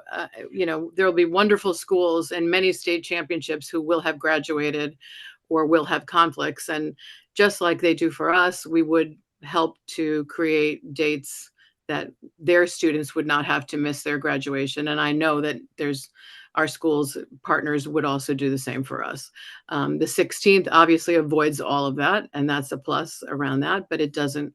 And there may be students who can't make the 16th now because of the change. So there's no perfect answer here for sure. And but I do think people will appreciate knowing the date, and then we can work with that date and help to support everyone. And those who can't make the graduation, we would always try to do something special for them, obviously. Just one other note, and it may not be sort of immaterial, but the change in schedule at the end of the year for staff means that staff technically leave the half day and they don't come back to school for the next day. That they're done because that day was removed from the contract. So it may impact staff a wee bit attendance, but clearly about the kids. So, Dave? Hey, it's Chris Allen. Any thought on any relief forthcoming from CIC? Is the schedule set? It's not going to change. No, yeah, the schedules are set for those state championship weekends. unless you get into it, is that correct? Oh, Yes, correct. yes, they would change it if you have a conflict. Yes. Any school, not just ours, obviously. Correct. Katie? Thank you. Well, I hope scheduling is easier in future years. I do think that we could probably learn a mini lesson here just in communication to make sure that we're checking ahead with dates when we're proposing, and that we're also reminding, because we'll have a different senior class next year, reminding people that should an athletic conflict like this come about, that there is some room to make a change. I think a lot of people got really upset, and maybe we could have avoided some of that. I did want to just confirm a logistical question as well, though. Dr. Adley or Rich, can you guys confirm what costs might be associated with having a rain date or not? I remember some discussion about, just like the setup and the rentals and. So there's approximately $4,000 that's set aside for a rain date. A lot of that has to do with like the audio visual work, and then like the extra days for the chairs, et cetera. So having a rain date is an extra $4,000 versus if we did not have a rain date and simply just had it inside or outside on the same day. Thank you.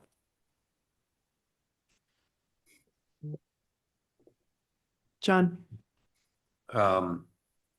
Was fortunate to have a Thursday, Friday for 2 of the 3 boys, I think, or I don't love the idea of a Monday, but it seems like it would meet the needs for most students by some of these conflicts. So I don't love a Monday graduation, but I'm sure everybody can wait to party until the next Friday. I also don't think we should be doing dates around parties. No, but- I'm joking. I worry. I don't know, I want to make sure that all students are able to attend their graduation or most. And if, we are still in session on Monday. So unfortunately, if you've had travel already scheduled, it's unfortunate, but I think we have to take everybody into consideration. So I guess I'm in favor of the Monday, even though it's not ideal. Are there other board members that have comments before we we are scheduled to take a vote on this tonight to set the date. I agree. I think Monday makes the most sense, just given, I mean, I couldn't even keep track of the number of conflicts on Thursday and Friday. I mean, it seemed like there were half a dozen or more. And then if we did do Monday, then the middle school graduation for 8th grade Would be Friday. would be Friday. Okay. There'd be a possibility we'd bring it a wee bit forward in terms of schedule for the afternoon. But that would be Friday. Okay. And so just in terms of parent communication, once we vote on this, the high school and middle school parents will know tomorrow, or what's the plan? Just Yeah, we'll communicate it. Yeah. Okay.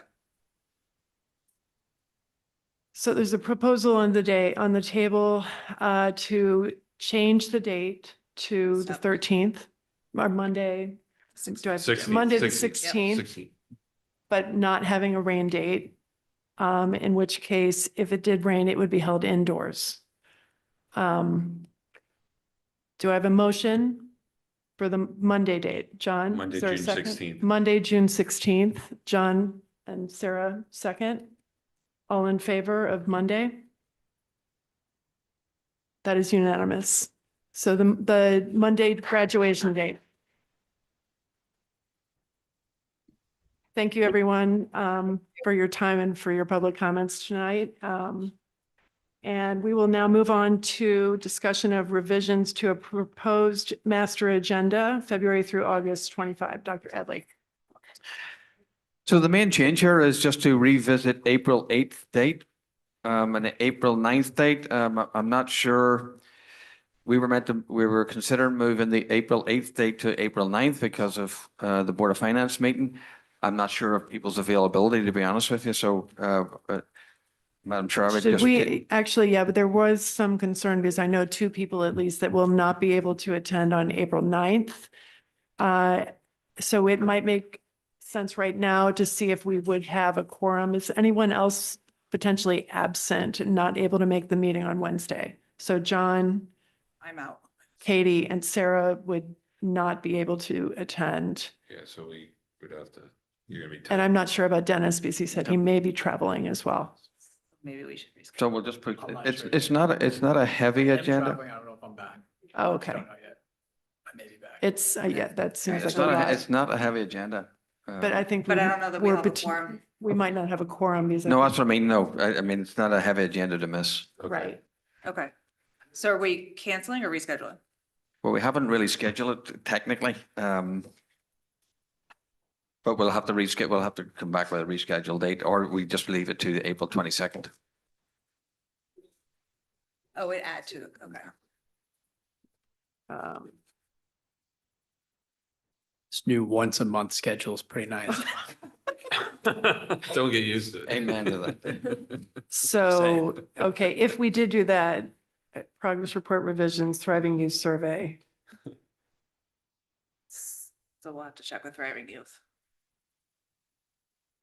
That's okay, though. Yeah, that might work actually for That's the okay, April that's okay, 22nd that's meeting. okay. That's okay. Would you be okay with that if we Yes. collapse that? Okay. All right, so we'll cancel the April 9th meeting and just have the April 22nd meeting with those items moved to April 22. Be efficient. Okay. Dr. Edley, you want to go through any of these in particular as we move through? Not really, Madam Chair. I think they're So, okay. self-explanatory. At some point, we will have a discussion of the parking lot topics of. Yeah, what the before board we get wants- to that, one, Oh, sorry. sorry.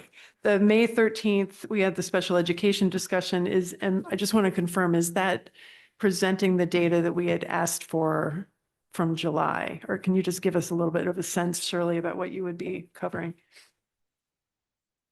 It was in response to an update on the self-study and what we're looking at, a Okay. proposal for what we'll be moving toward for next year Oh, okay, and great. studying next year. Okay, so that was one of the parking lot topics that's at the very end. And if there are any other questions from the board, if you could just share those with the superintendent, we'll make sure that they're included.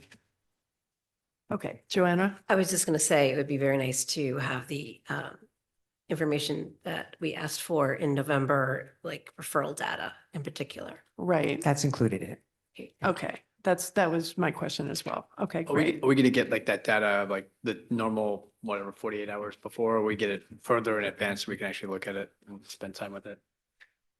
We get it Friday. Friday. Friday. Okay. With the board packet, It'll be the regular. right, Okay. right. I was saying like if it's already available, if it's like dense information, data, we can get that, some of that sooner, I don't know. I personally couldn't commit to that right now. It just, I would have to talk to Shirley and see. Just if it's available, like if you're done with it a week earlier and we get it a week earlier. Oh, that's if better, we're done with it, obviously, we'll certainly but share it, otherwise- yes. Yeah. Thank you, Dr. Adley. We'll look at it and the availability of it. If it's ready before that, we could certainly ask the superintendent to forward that. Terrific, thank you. Thank you. Would any of that come before the curriculum committee or no? There's no need for that, right? No. No. Okay. Just looking at the parking lot topics. The transportation says in late April or May, should we put that in here? Just so people can start working on what they need to do?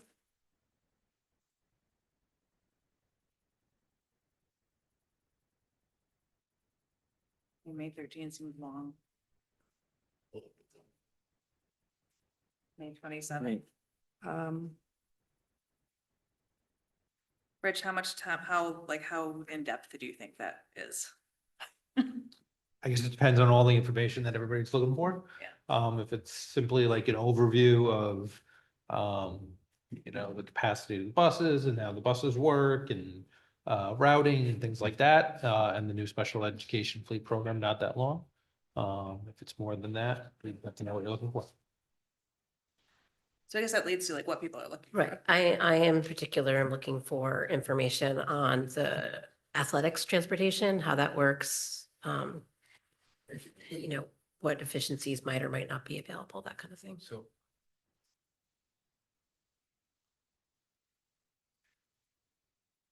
Would the board leadership team want to take this and try and infuse it or?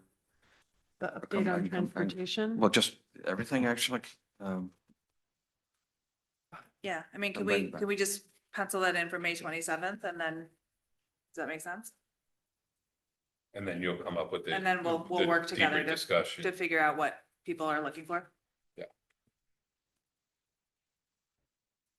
So that's, okay, so we did the self-study for, the ELP will be fall of 25, update on transportation, May 27.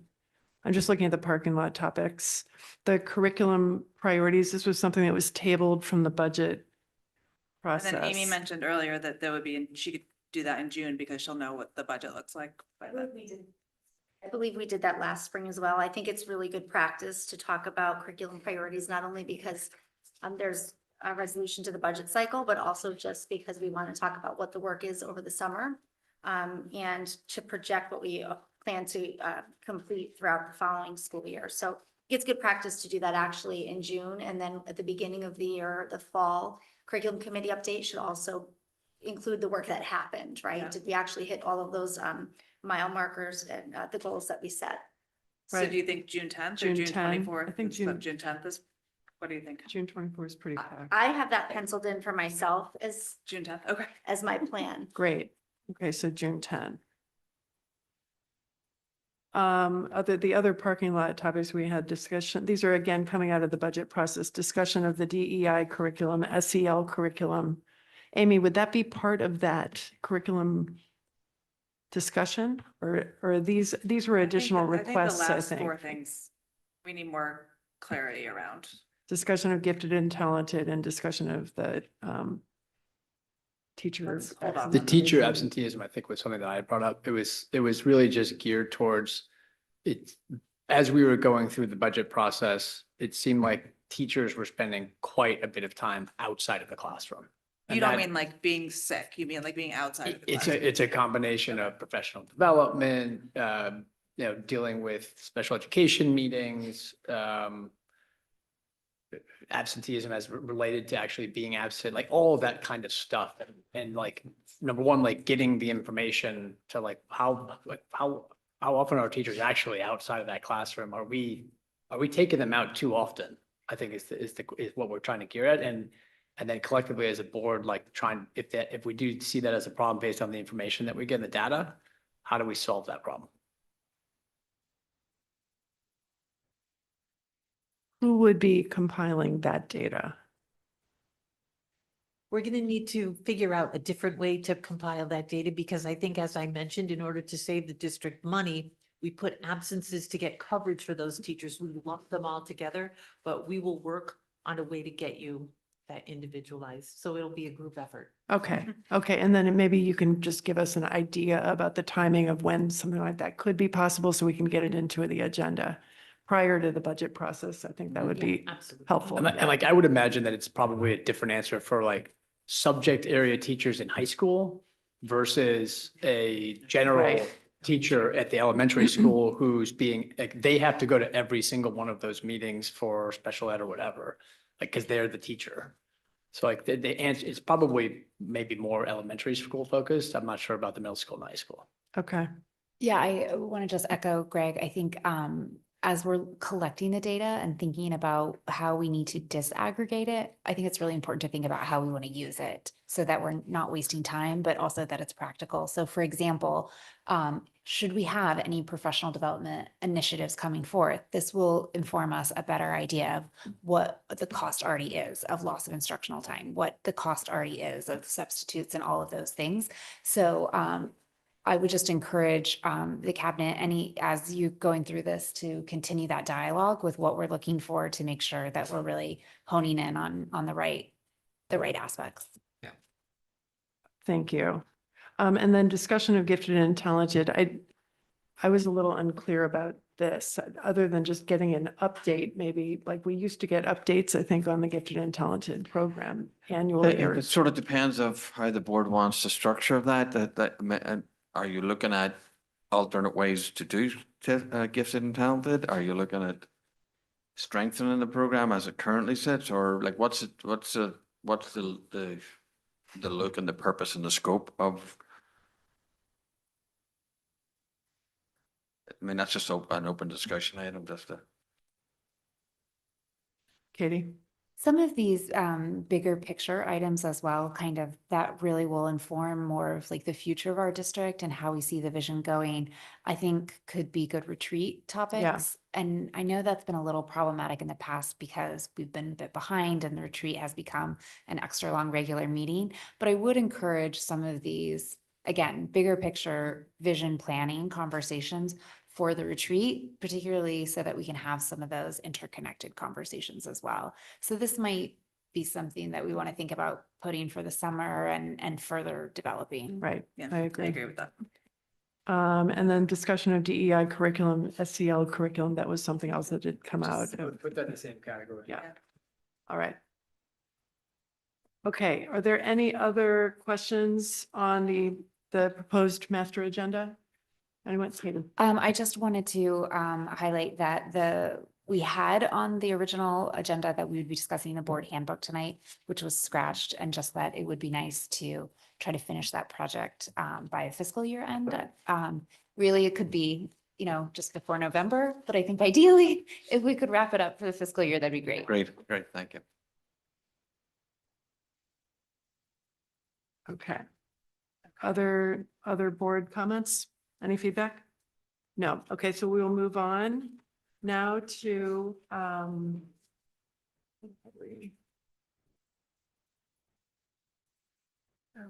discussion on financial report and possible action on proposed budget transfers. Rich? So this is the financial report through February. We are forecasting a positive balance of 462,859. The general education RCs are a positive 26,939, while the special education RC is a positive 435,919. The swing from the prior month is due to the governor signing into law an additional $40 million going into the state excess cost budget, which is a swing of about $500,000 of additional revenue to Darien based on the December 1st filing. Moving forward to salaries, we are forecasting a slight positive balance of 22,160. We have some savings and some closing councils for just over $11,000, some building substitute savings and some salary savings due to turnover of positions. Moving to operating is forecasted at a positive $250,439. We do have a positive balance in out-of-district tuition of just over $348,000 and a projected deficit in consultant services of $98,000. And this is really first on behavioral support, as we do have a leave of absence. Moving to fixed costs, we are a positive 5395. We did get a credit reimbursement from Kerma for 4,018, and then payroll taxes are a slight positive due to some of those salary savings mentioned earlier. Revenue is forecasted at a positive 184,864. As I mentioned earlier, the governor did put in an additional $40 million into the excess cost budget. And so that line item is now a swing of $500,000 from the previous month, or a positive 216,455 to budget. Gate receipts are slightly down by $600, and ELP tuition is forecasted at a deficit of just over $30,000 as we have a few students classified with an IEP. We do have two transfers for the Board of Ed's consideration and approval. The first is for $98,000 into consultant services for special education, coming out of some out-of-district tuition due to some placement changes. And then the second transfer is for $30,975 with the funds coming from tuition, and that is to cover the lost tuition revenue for the students who got classified with an IEP. And just as a follow-up regarding the transfers, committee met last Thursday and we had a consensus to recommend the transfers.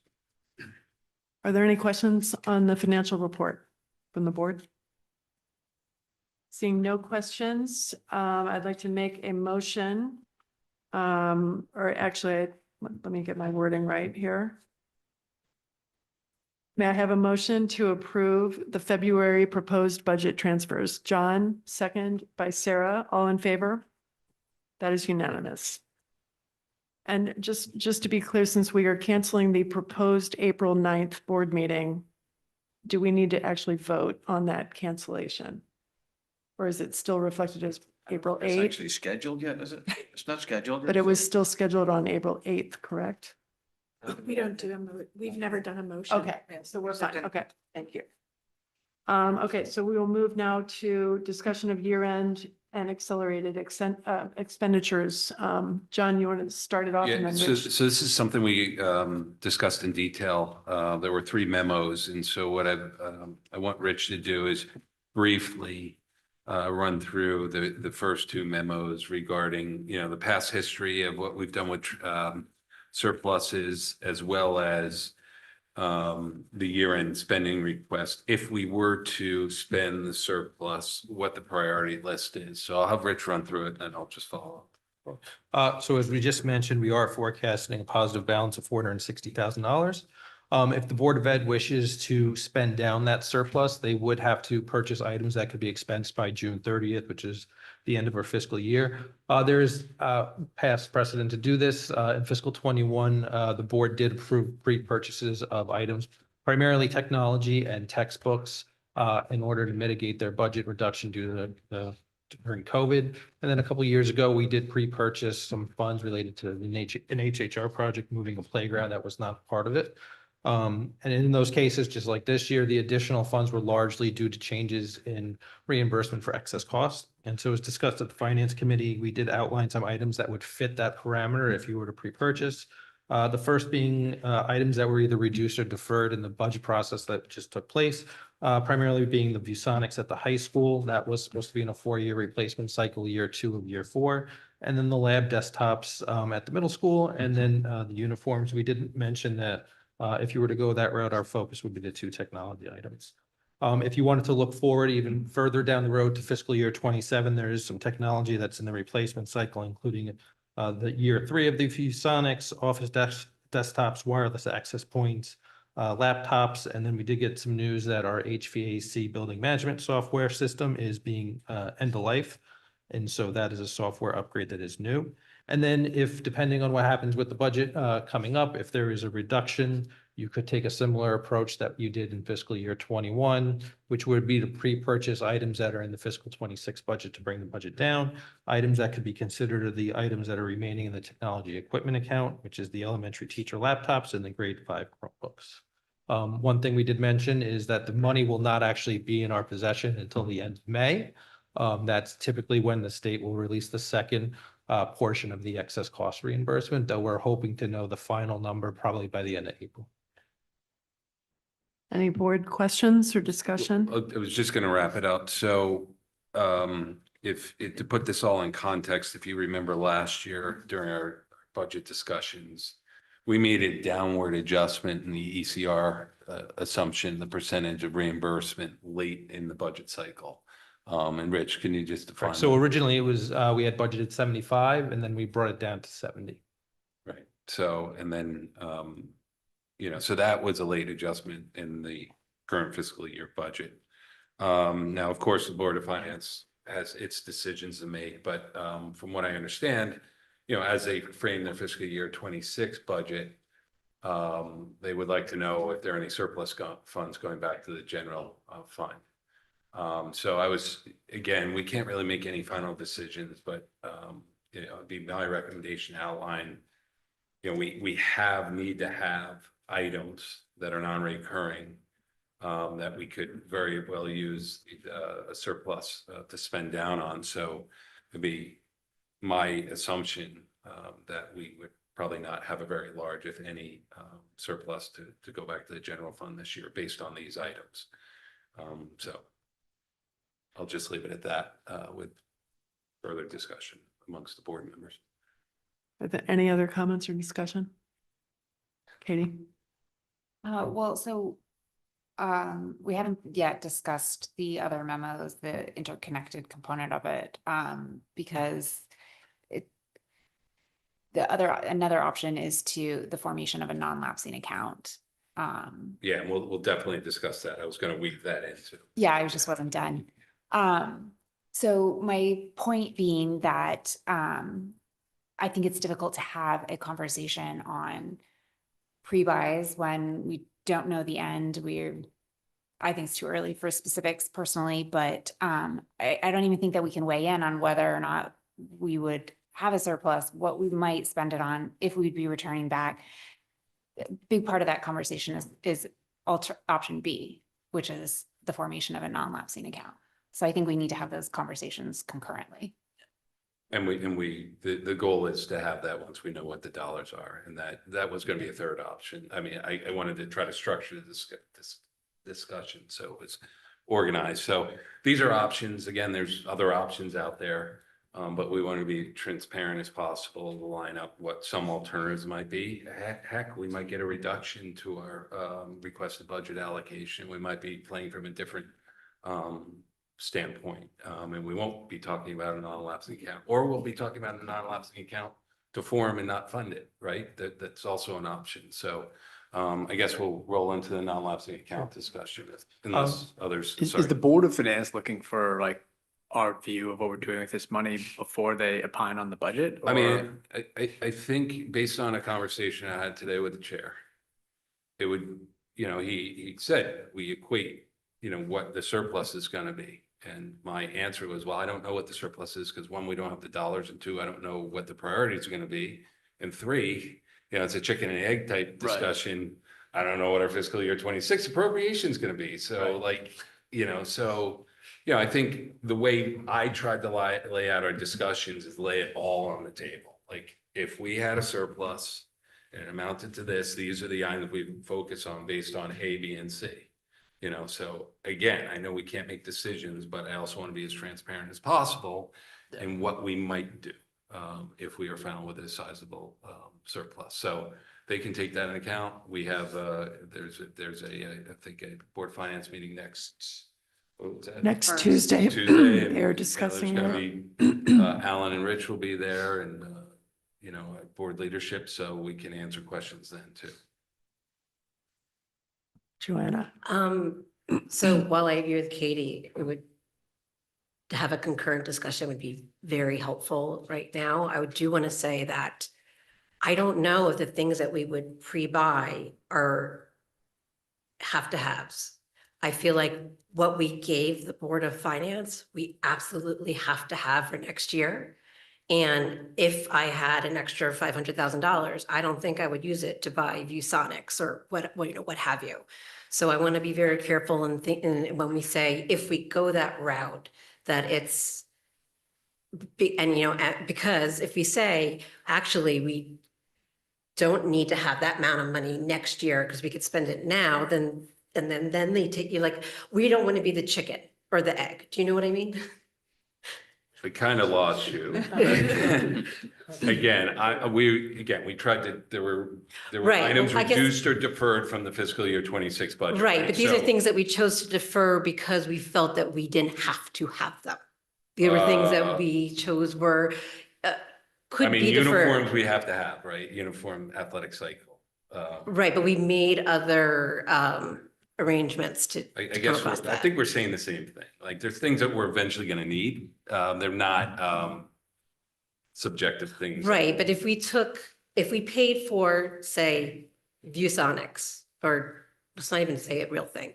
If we decided to buy some chicken hutches, because we had a program that we wanted to launch, but we also need the money that we put in the budget for next year, that, for $500,000, we need that money to actually pay the people that we wouldn't take out of this, then we're potentially getting a reduction in our budget for next year for things that are not the things that we would be using to pre-buy. Kind of lost you, I'm sorry. So I think there's kind of two conversations that we need to have. One is we need to understand what our options are as board members, and we need to understand the philosophical component and the practical implications, which I think Joanna was just speaking to the practical implications. Yes, thank you. Some of the things on these lists might seem like, oh, great, we can offset next year's budget, right? But there's a ripple effect of that. If next year's budget comes, we take out, whatever it is, $500,000, right? Then for that year, we're going to be $500,000 down. So the next year, our percentage increase is going to be facing that gap, right? It's almost like a grant where we paid for something and now we have to pay for it. So we need to be looking always forward thinking. We cannot be just looking at our immediate situation. So I think that that's one component is what are the options in front of us and what are the pros and cons of both of them and long term. That's the conversation that makes sense to have today in the abstract and in the theoretical, because we don't know our finite end of the year financial situation. When we know that information, when the budget for next year has been completely approved by town bodies, when the spending is done and we know if we have a surplus and what that amount is, that is the time to then make the discussion, to have the conversation about what are we going to do with that money. So I think part of the problem right now is that the conversations have gotten commingled, and it's almost like we need to make a decision on what format we want to go based on what we want to do in this moment. And it's become overly complicated. I'm sorry, there was No. no decision tonight, No. just to be very clear. John, I don't think that you followed, so I'm happy to catch you up later again and explain it to Wait, you. Katie, what- can I Richard's just memo- clarify? We made a request during the finance committee to have these memos put together so that when we do have the information on what dollars are available later in April, we would be able to have that kind of discussion and be prepared in May to have a discussion about a non-lapsing account or a pre-buy and be able to compare both of those. And Rich has put together the memo right now about what a non-lapsing account could be, but there was no plan to have a vote or any kind of detailed discussion about what we want to do now, because we really don't know right now, right? So And as I said, and I understand everything that you said, I was at the meeting, I've read all the memos several times. So the thing is, we are already having discussions about like what we might do with the money, and that's what's getting confusing. I didn't say that a decision was being made tonight. I'm simply saying that I think our conversations have gotten off track, and that it seems to me that the prudent thing to do is to understand completely the options in front of us without attaching either dollar amounts or specific spending items to them. Okay, so from that standpoint, we could talk about the non-lapsing account Yeah. right now, because I think that's Go ahead, what's Rich. missing right now. Just as, just for a point of understanding, if you are to go to the pre-buy amount, you do have to make that decision prior to knowing what the final end amount will be, because you will have to have those expensed prior to June 30th. A non-lapsing account has existed in Connecticut for a while. However, under prior law, a town's Board of Finance, Board of Selectmen, and appropriating authority, so in this case, the RTM, would have to authorize that amount to be spent.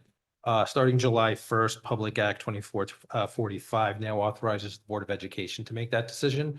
So the Board of Education could decide to create a non-lapsing account. And so there would be two steps. One, the board would have to vote to establish a non-lapsing account. And then the second step would be to vote to fund the non-lapsing account. You can choose to not create the non-lapsing account. You can choose to create the non-lapsing account and not fund it. You can choose to create the non-lapsing account and fund it with the entire surplus. Or in some instances, communities who have a non-lapsing account will fund it with a portion of the surplus and a portion will go back to the town. So there's a mixture of options that you can do. Typically, you would not want to use a non-lapsing account for any kind of reoccurring expense. So you don't want to use it for the increase or addition of staff members, because non-lapsing revenue is by definition one-time revenue. It's not going to continually reoccur. So typically things that are used in other districts that have a non-lapsing account are one-time items such as technology equipment items, textbooks, professional development, facility repairs, like emergency repairs. Furniture, as an example, would be used. Some will use it for special education deficit. So if an unexpected placement occurs, you could use that money for that placement to kind of bridge that gap, so you wouldn't necessarily have to ask for a special appropriation. A non-lapsing account does have to be under 2% of your appropriation. So for us, that is a couple $1 million. So it's not likely that you'll end up with a couple $1 million unless something catastrophic changed or happened. But you do just have to be aware that you could not actually exceed that 2% of your appropriation. And then if you were to establish a non-lapsing account, we would include in the finance report every month just a breakdown of how that non-lapsing account is tracking. So if we ended up putting $450,000 in a non-lapsing account and you decided in September, we want to get the ViewSonics as an example, then we'd show that reduction and you'd show what was left. You'd show that $300,000 and you'd carry that forward until you decided to buy math books or whatever it might be that you've designated for the non-lapsing account. Thank you. So as we discussed, again, this is part of the toolbox that will be up for discussion later on. We have a better defined surplus and the timing is more defined, and we might have an idea of what our fiscal year 26 appropriation is as well. So the idea of a non-lapsing account, we talked about this and a few years ago, and it wasn't up to us that the law had not changed, but can you talk to the conflict that was? Yep. So I think it was in 2021. It was right around COVID. We had talked about whether or not we could establish a non-lapsing account. We knew there was a potential for having a surplus because so much uncertainty given the COVID pandemic. We did go to the Board of Finance to discuss the possibility of having it. There wasn't an appetite at that time. The town financing bodies were more interested in kind of reducing different reserve accounts throughout both the Board of Ed and the Board of Selectmen, whether that be budget control as an item, or there was a special ed reserve account on the town side, for an example.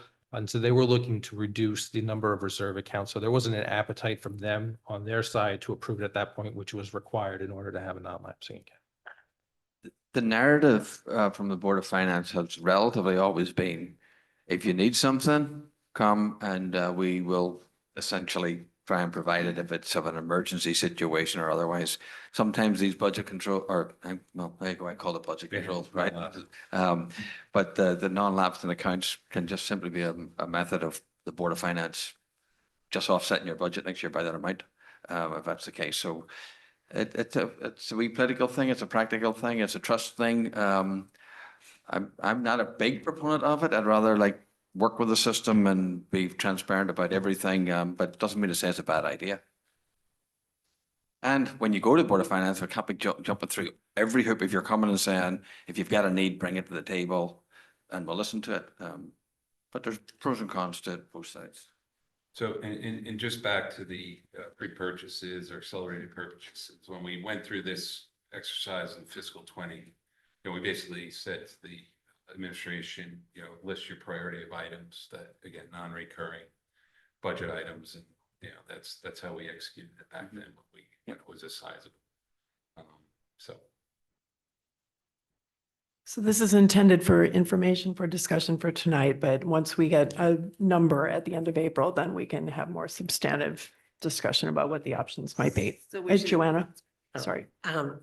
Just in general, I like the idea of a non-lapsing account for several reasons. One of which being that normally our surplus comes just from ECR. And that has to do with our special ed expenses, which we can't always predict to the T, or like, you know, we were down before and then there was $40 million added to ECR, and then now we've swung back to the other side. I think talking about how our special education costs are increasing, it does seem to me to make sense that, you know, if someone has a placement in the middle of the year that we are legally obligated to fulfill, and then that puts us back, why would we not want to have a fund where we could, you know, bring ourselves back to zero? So sort of a rainy day fund for special education costs in particular. On top of that, I also feel like in this environment, as you brought up, Robin, at the finance committee meeting, it is very hard to imagine big investments in things like a bus depot or, you know, the in-house dyslexic program, anything that would help these costs go down in the future. I feel like we don't have a lot of wiggle room right now to even consider anything that would be a substantial, you know, investment to begin. And then on the back end, you know, maybe it's a couple of years before we would ever see any savings from that. So also it's another thing I think non-lapsing account could be very useful and helpful for. Thank you for your comments. Anyone else have anything else to add? Just in terms of timing, you will come back to these, the finance committee will come back to these in May, and then we will vote on both these things in May. Yes. Yeah, we'll see where we stand. We'll see where the surplus stands. We'll see where the fiscal year 26 budget stands, and go to Rich and Alan and look for a list of priorities, and then bring that to, you know, look at it at a committee and then bring that to the board for the decision. All right. And that will include a discussion about a non-lapsing account option as well. Yeah, just again, the non-lapsing account, I think Alan alluded to it. You know, it's out there. So if we were to budget for a non-lapsing account, then, you know, the fiscal authorities would look and say, okay, now you have that, whatever dollar amount is 500,000. Right, but we trust the Board of Finance to trust us, right? So if we said we're Well- putting this money aside, like the sailing team puts money aside to buy boats every couple of years, they don't, you know, that money is not swept at the end of the year. So like if we said we're saving money for a bus depot, presumably, you know, the Board of Finance would be like, that'll give you a return on your money in X amount of years, great idea. That would be eliminating the trend of eliminating some of these excess, you know, the budget control. And so it'd be going the opposite way. I'm just pointing that out. It's not my decision. Right. All right. So no other comments on this. We will move on to the policy discussion. And Marge and then Dave is the chair of the policy committee. So do you want to start? Yeah, so we had policy subcommittee meeting last week. We had some questions were raised. We got some clarity back from council. I don't know if you want to speak to what we have at the high level here for the 3 different proposals and what the recommendations are. Can I just ask about the gift proposal first, gift policy? Sure. I wasn't sure, since we changed it, would we be voting on it tonight, or is it Yes. considered a second reading? Right. That's a second reading for the gift policy. Okay, even though we changed it from the first. Just okay, vote on thank it you. as amended or as presented. Thank you. That was my question. Cool. So I guess we're on item 2. So policies 4.1, whatever that is, and 50, yeah, so. Right, so I do want to clarify that the explanation under paragraph 2 is Shipman and Goodwin's legal opinion. I should Right. put that in the memo, but that is their legal opinion about the question of whether to leave the statements relating to Connecticut law on discrimination based on gender identity and expression in the policy, or to remove them. And I think when I asked the question, I made the aside that, you know, it's probably going to be very difficult for them to answer. They probably don't even know what the right exact answer is at this point. And I think that the guidance that they give us really confirms that. There's a lot of different things going on right now.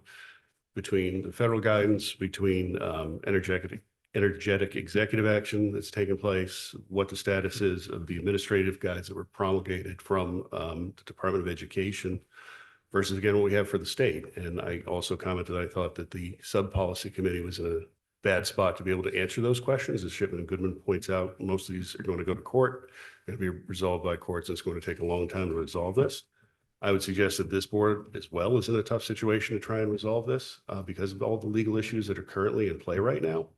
And so I think that while we do have time to contemplate before we vote on this next time, there's a lot going on right here, and this is not clear to me. I'd be amazed if it's clear legally to anybody in this room, to anybody on the board. It certainly isn't clear to our council necessarily. So really this comes down to administrative recommendation at this point.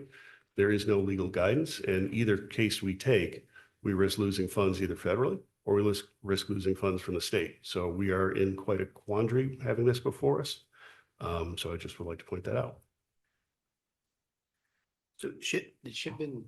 Joanna I was just had gonna her hand. say, when I read the memo with the advice from Shipman, I read it actually pretty clear that we need to have it in now. And if courts change the law, then we change the policy. And I think that. And then if we don't have it in now, in fact, the superintendent has to certify that we followed Connecticut law. And we will not have done that if we took that language out. Correct. I agreed that point there as well about the certification, but I don't think that's the only action that has to happen here from our superintendent. Also, again, as mentioned in the memo, there's a preeminence issue. I mean, just very simple basis like federal trump state. And so we're going to choose to walk into, we will willfully choose after I understand the deliberation to walk into supremacy a clause, situation. but what I want Right. to point out is that, there has been guidance from our state's attorney after they examined the executive order, after they examined the Dear Colleague letter, and after they examined the frequently asked questions, all released by the federal government. And they said, even given all that information, you still have to follow Connecticut law. So I appreciate that's correct. However, the question is, the state can choose to take a position that goes against federal law, and the state can put themselves to risk getting federal funds. They can put themselves in other jeopardy legally from the federal government. That's their choice. If they feel that's the correct legal position or political position they want to put themselves in, fine. As the Board of Ed, do we want to get ourselves into that kind of fight? Because we don't have the same lawyers as State Commercial. We don't have federal questions that would be asked. We don't have constitutional questions the same way you would have between the state and the federal government. I don't see why we want to walk ourselves into that kind of jeopardy. I think, I don't think we'd be walking ourselves into that kind of jeopardy, actually. But I guess that's the difference of opinions. John? All right, so as somebody who watched the meeting and read it a few times and still gets kind of confused because the issue is very confused, given different directions from the federal and state. Our attorneys right now are saying what? Shipman and Goodwin's model policy that covers both students and personnel includes the state language. They are, in all fairness, they are continuing to do research to see first of all, the force and effect of an executive order, whether that is a federal law, and what the potential complications for districts that adopt the language might be. But right now, the model policies do include that language. And the only thing that I will say is that one way or another, we need to get back to some of the definitions and procedures in the 2020 policy, because the ones we have now on the website are no longer valid under either law. Okay. But to be clear, Mara, I mean, nobody's going to shut us down tomorrow because that language has been wrong for a little while now. No, so we're going to need to, no, but I mean, we can't kick it down too far. because Understood, we yeah, have but this is not like a complaints. dire, we have to decide this evening. No, Okay. no, But, no. but, So but we- but to be clear, I would be working under the old, I'm not redlining unless this board tells me to a class of kids out of this policy. Right, right. So I guess my point is to follow council's guidance until otherwise stated. And I realize this is an issue in flux, so we might be looking at this in another 4 weeks based on guidance from the federal government. I'm not worried about losing federal government funding over the short term because it's so in flux. And if it looks like, and we get advice from council to make some changes so we don't lose that funding, we can get up here and within 2 weeks change our policy to adjust to it. So I agree, like, listen, federal, state, local, But right now, there's incongruence between federal and state. And so I've done this for 12 years in P and Z and now Board of Ed. If you follow council's guidance, you rarely get yourself into trouble. No. And so that's kind of the default I'm going with until otherwise advised. And I forewarning everybody out there, there's probably going to be changes sooner than later. That's right. I have just a, Joanna. what happens right now if someone does want to have a lodge a complaint? So we will give them the policy on the website and tell them that we're following a different policy and here it is. That it hasn't been adopted, but we assume it's going to be adopted because the policy on the website has been declared ineffective by the federal government. Thank you. So we've had to do that before when there's been changes and the policy has lagged a little bit. It's not, we can do it. Okay. Marge, just a clarifying question, because this memo states that you've gone back to the 2020 Title IX regulations as opposed to what we had approved, which was the 2024 changes. So my understanding was that the draft policies that were before the policy committee and now before the board are the 2020 version, correct? Yes. That we're doing the first reading on. Yes.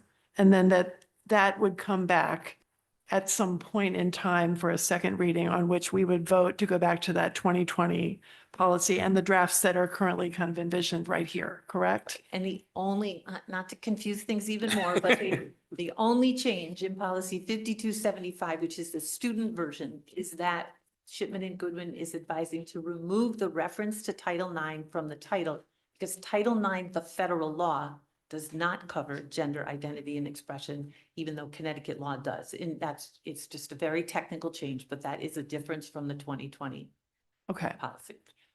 Okay, but the guidance from Shipman currently is to do as you've talked about in this memo and that the drafts would go back to the 2020 Title IX definitions, which previously had been in place. The discrimination policies which follow the Connecticut state law would continue to be in place, which we have to follow because that's the Connecticut law that the superintendent has to certify. Correct? But those, I believe, remove the reference to the Title IX Right. So federal. when we change the name of the Title IX student policy, we would then have to remove that reference in the non-discrimination. Just the policy. reference. Yeah. Just to Change the avoid title, just confusion. change the title of the Correct. policy. Okay. But we're not voting on this tonight. No, So it's the first time, for the timing standpoint, this would potentially come back to the board for a vote. When would that be? Our April 22nd? April 22nd. So basically a month from now. Will you have any input? Sorry. Oh, yeah. Would you have Will you have any Shipman's? input from council incrementally? put by They're then? working as fast as they can, but it's, it's, as you can see, it's It's a in lot flux. of intertwined issues. If they do, then I don't know whether we have a policy committee. We may have a policy committee scheduled before the 20. I don't remember. we can figure that out, Yeah. but yeah. But in the interim. Obviously, this is Yes. all changing. Yeah. real Everything's in time, so flux. Everybody knows, so we'll see. Yeah. But Shipman in the meantime is working on the research and further follow-up that have been requested. Greg? But if we get to that meeting and there's still seemingly a ton of ambiguity, are we able to push it or do we have to vote? We have to vote. We I have think to have a we policy have in to have a policy- place. Current policy in place. And it would go back to the 2020 policy, which previously had been in place as opposed to the 2024 right now, which is invalid because of the Title IX changes, correct? But that's 1 month from now. So, I mean, things your could fingers change. The Just like next we get there. policy meeting is April 29th. Yeah, so it's after. Oh, Thank you, Kat. so maybe we would wait until after the policy meeting had occurred to. Well, if there's just a If there's second a reading, why change. would we need another? Uh, Like, if there's no material change.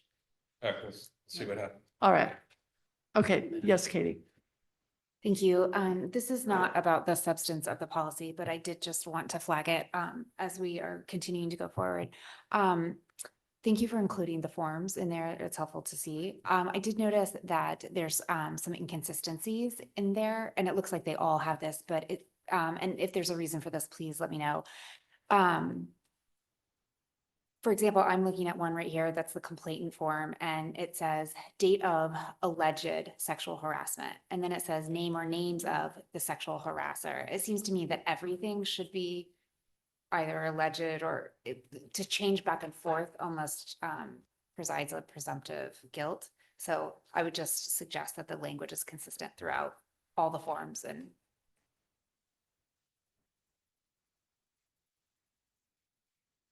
Are there any, oh, Dave? I was just, I didn't mean to interrupt. If anyone else had another comment or question on this, I was just going to mention that there was a comment on gifts that we had to take action on. Right, I was waiting until we had finished this discussion. Are there any other comments on this, on these policies? Okay, so we'll move forward with a vote on policy 5610 on gifts. May I have a motion to approve the proposed revisions to board policy 5160 gifts as presented? Joanna, seconded by Sarah, all in favor? That's unanimous. Okay, so moving on in our agenda, we have follow-up action items, and what I had written down would be that we need to add the BOE handbook will get added to the master agenda. I believe there was some follow-up work that was being done, Dr. Edley, on that, and then we'll add that into the agenda so that it's done prior to year end. And then the parking lot items that are currently in the master agenda, we will work to get into the master agenda. So the ideal is that we can discuss some of those during the board retreat, et cetera. Okay, and so then we are open to have public comment. Good evening. If anybody in person or online would like to participate in public comment, please approach the podium or use the raised hand icon and wait to be recognized. Once recognized, please state your name and address for the record. Note that you have up to 3 minutes to comment. We have no raised hands at this time. Thank you. May I have a motion to adjourn? Joanna, seconded by Sarah, all in favor?